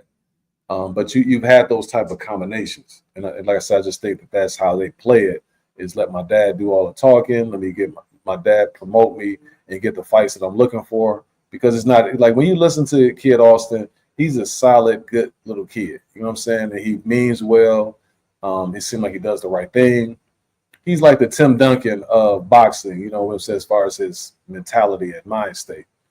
But I think that I think I understand the thought process in taking on Shakur. If I'm going to take on one of the elite guys, and you have a lot of talent around the 135-pound weight class, especially it's top heavy.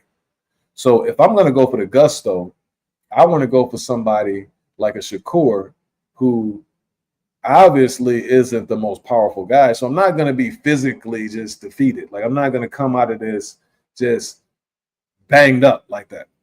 But I can be outclassed. And the fact that I'm being outclassed, I can learn something from being in the ring with somebody like that without taking severe punishment. I mess around and fight Tank. I might not be the same after that, after I get knocked out, at this particular point in my career. And there's other guys that probably can get you out of there, but Shakur won't do that. But he can like win every round. But it's no knock against that because everybody's saying he's going to do that anyway. You know what I mean? So this is a good opportunity. It's a win-win. And if I do, and if I am able to be successful more so than what people expect, then my name is going to ring bells even more, and there's going to be more of a demand for me. So I don't see any, situation here where he loses, even if he doesn't win a round, because of the fact that he can go back to the drawing board because he's so young, So shout out to them for deciding to put the, young fella inside the Lions Den against an upper echelon opponent. Anything else you guys have before we wrap this one up? Because that was the last topic as far as relations to boxing. Anything else? Just shout out to everybody who showed up. No, sir. Shout out to I see it's Clobber and Ty. He says it's if Schofield KO Shakur, I think that would be a death blow for Shakur's career. Oh yeah. If Lamont Roach KO Tank, it'll be the end. I mean, anybody, but is it likely? No, it's not likely to happen. Okay. I don't think so. Yeah, no doubt, no diggity. And then last but not least, man, I got two hip hop heads on here, man. I would be remiss not to ask one type of hip hop question when I got dudes on here who know they bars, they know they MCs. So I'm gonna take you to one last question. The last question: who's your top 5 MCs, man? Top 5? Your top 5. Well, just give me 5 people that you listen to. You like, man. I say it depends on the day. So yeah. I'm always gonna go, start with Rakim. You know what I'm saying? You gotta throw Tupac in there. You gotta throw in Redman, Scarface, and KRS. I'm gonna go with 6-1, put Nas on there, so I'm looking at it. Talk to me, legend.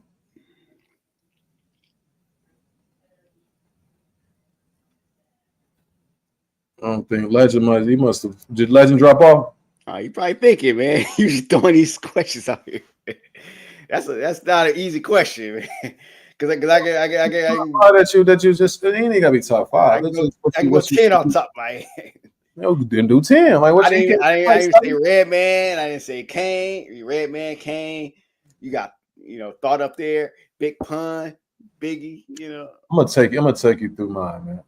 And I got you, Clubber Tom. I see the comment that you made, but as far as this question, like I said, I hate to have these knowledgeable hip hop heads on this podcast or on this particular platform and not ask them a hip hop question. Now, for me, I'm gonna take you through. So obviously, Ron and them, those were my favorites for a period of time. Rakim and that crew comes through, and it changes the game because now they're more layered as far as the syllables. He can have a conversation with you, and he's doing it in such a cool, relaxed manner. And then also he's going to give you some of them knocking beats from Eric B. So you got that. So those are some that just grabs. And I just remember how life was when some of these groups came out. KRS with The Bridge Is Over. It's some songs from KRS that I like that a lot of people don't really associate with him, like that. Like that first album that he had. Let me see, KRS. Let me give you a little stuff. Criminal Minded. Criminal Minded was my joint, man. I used to love Criminal Minded, but that was the last song on that first CD. Oh, Boogie Down Productions. I'm bugging. And so they had it on Smash, for a minute.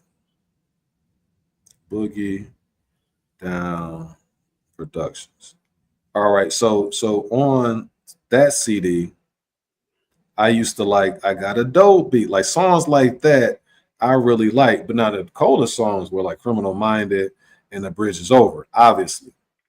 And then you had when he came right back with My Philosophy. See, I like songs like You're Slipping. I remember me and my boy, we used to play 1-on-1. And then he'd be saying some of that little Jamaican stuff. He getting off a little bit. Then he'd be saying some of that little Jamaican stuff that KRS One brought to the table. So then moving forward, I used to like dudes like I'm even, moving dudes like Quick in there, NWA. Like they had, I used to listen to them, religiously. Ice Cube. Once Upon a Time in the Projects, yo. You know what I'm saying? Like that album all the way, like the Death Certificate, he was the man. Mm-hmm. You know what I'm saying? I messed with Killer Cam and the Dipset, Jadakiss, Nas. I never, like, to me, Tupac lyrically wasn't the best, but he was the first one to infuse that feeling. Like you felt what he was saying. You know what I'm saying? Like if you put Tupac lyrics on paper, it's like a fourth grader. Like if you just look at the words, but the way he emphasized stuff and the way he can tell you a story, the way you can hit your heart, like that was a lot different than a lot of other guys. But those are the people that I gravitated to, man. But I'm gonna turn it over to you, Ty. What about you, man? Who's some of your faves? I think Legend might have dropped off here, man. He dropped off. We lost. Okay, well, it's all good, man. Val, let's go ahead and close this one out, man. Like I said, I always try to have a little hip hop question for the hip hop. Yeah. But before we do, what is my man Clobber? He's saying, let me see. All right, so he says Tank got what Shakur don't, a style that people are drawn to. Tank loses, probably will humble him and help him. Yeah, I think so. And then Ty Salute, he said, my bad connection. He said Biggie, Jada, Lil. Oh, I forgot Lil Wayne. Lil like Mixtape Weezy. Yeah, Mixtape Weezy is up there. It's far underrated.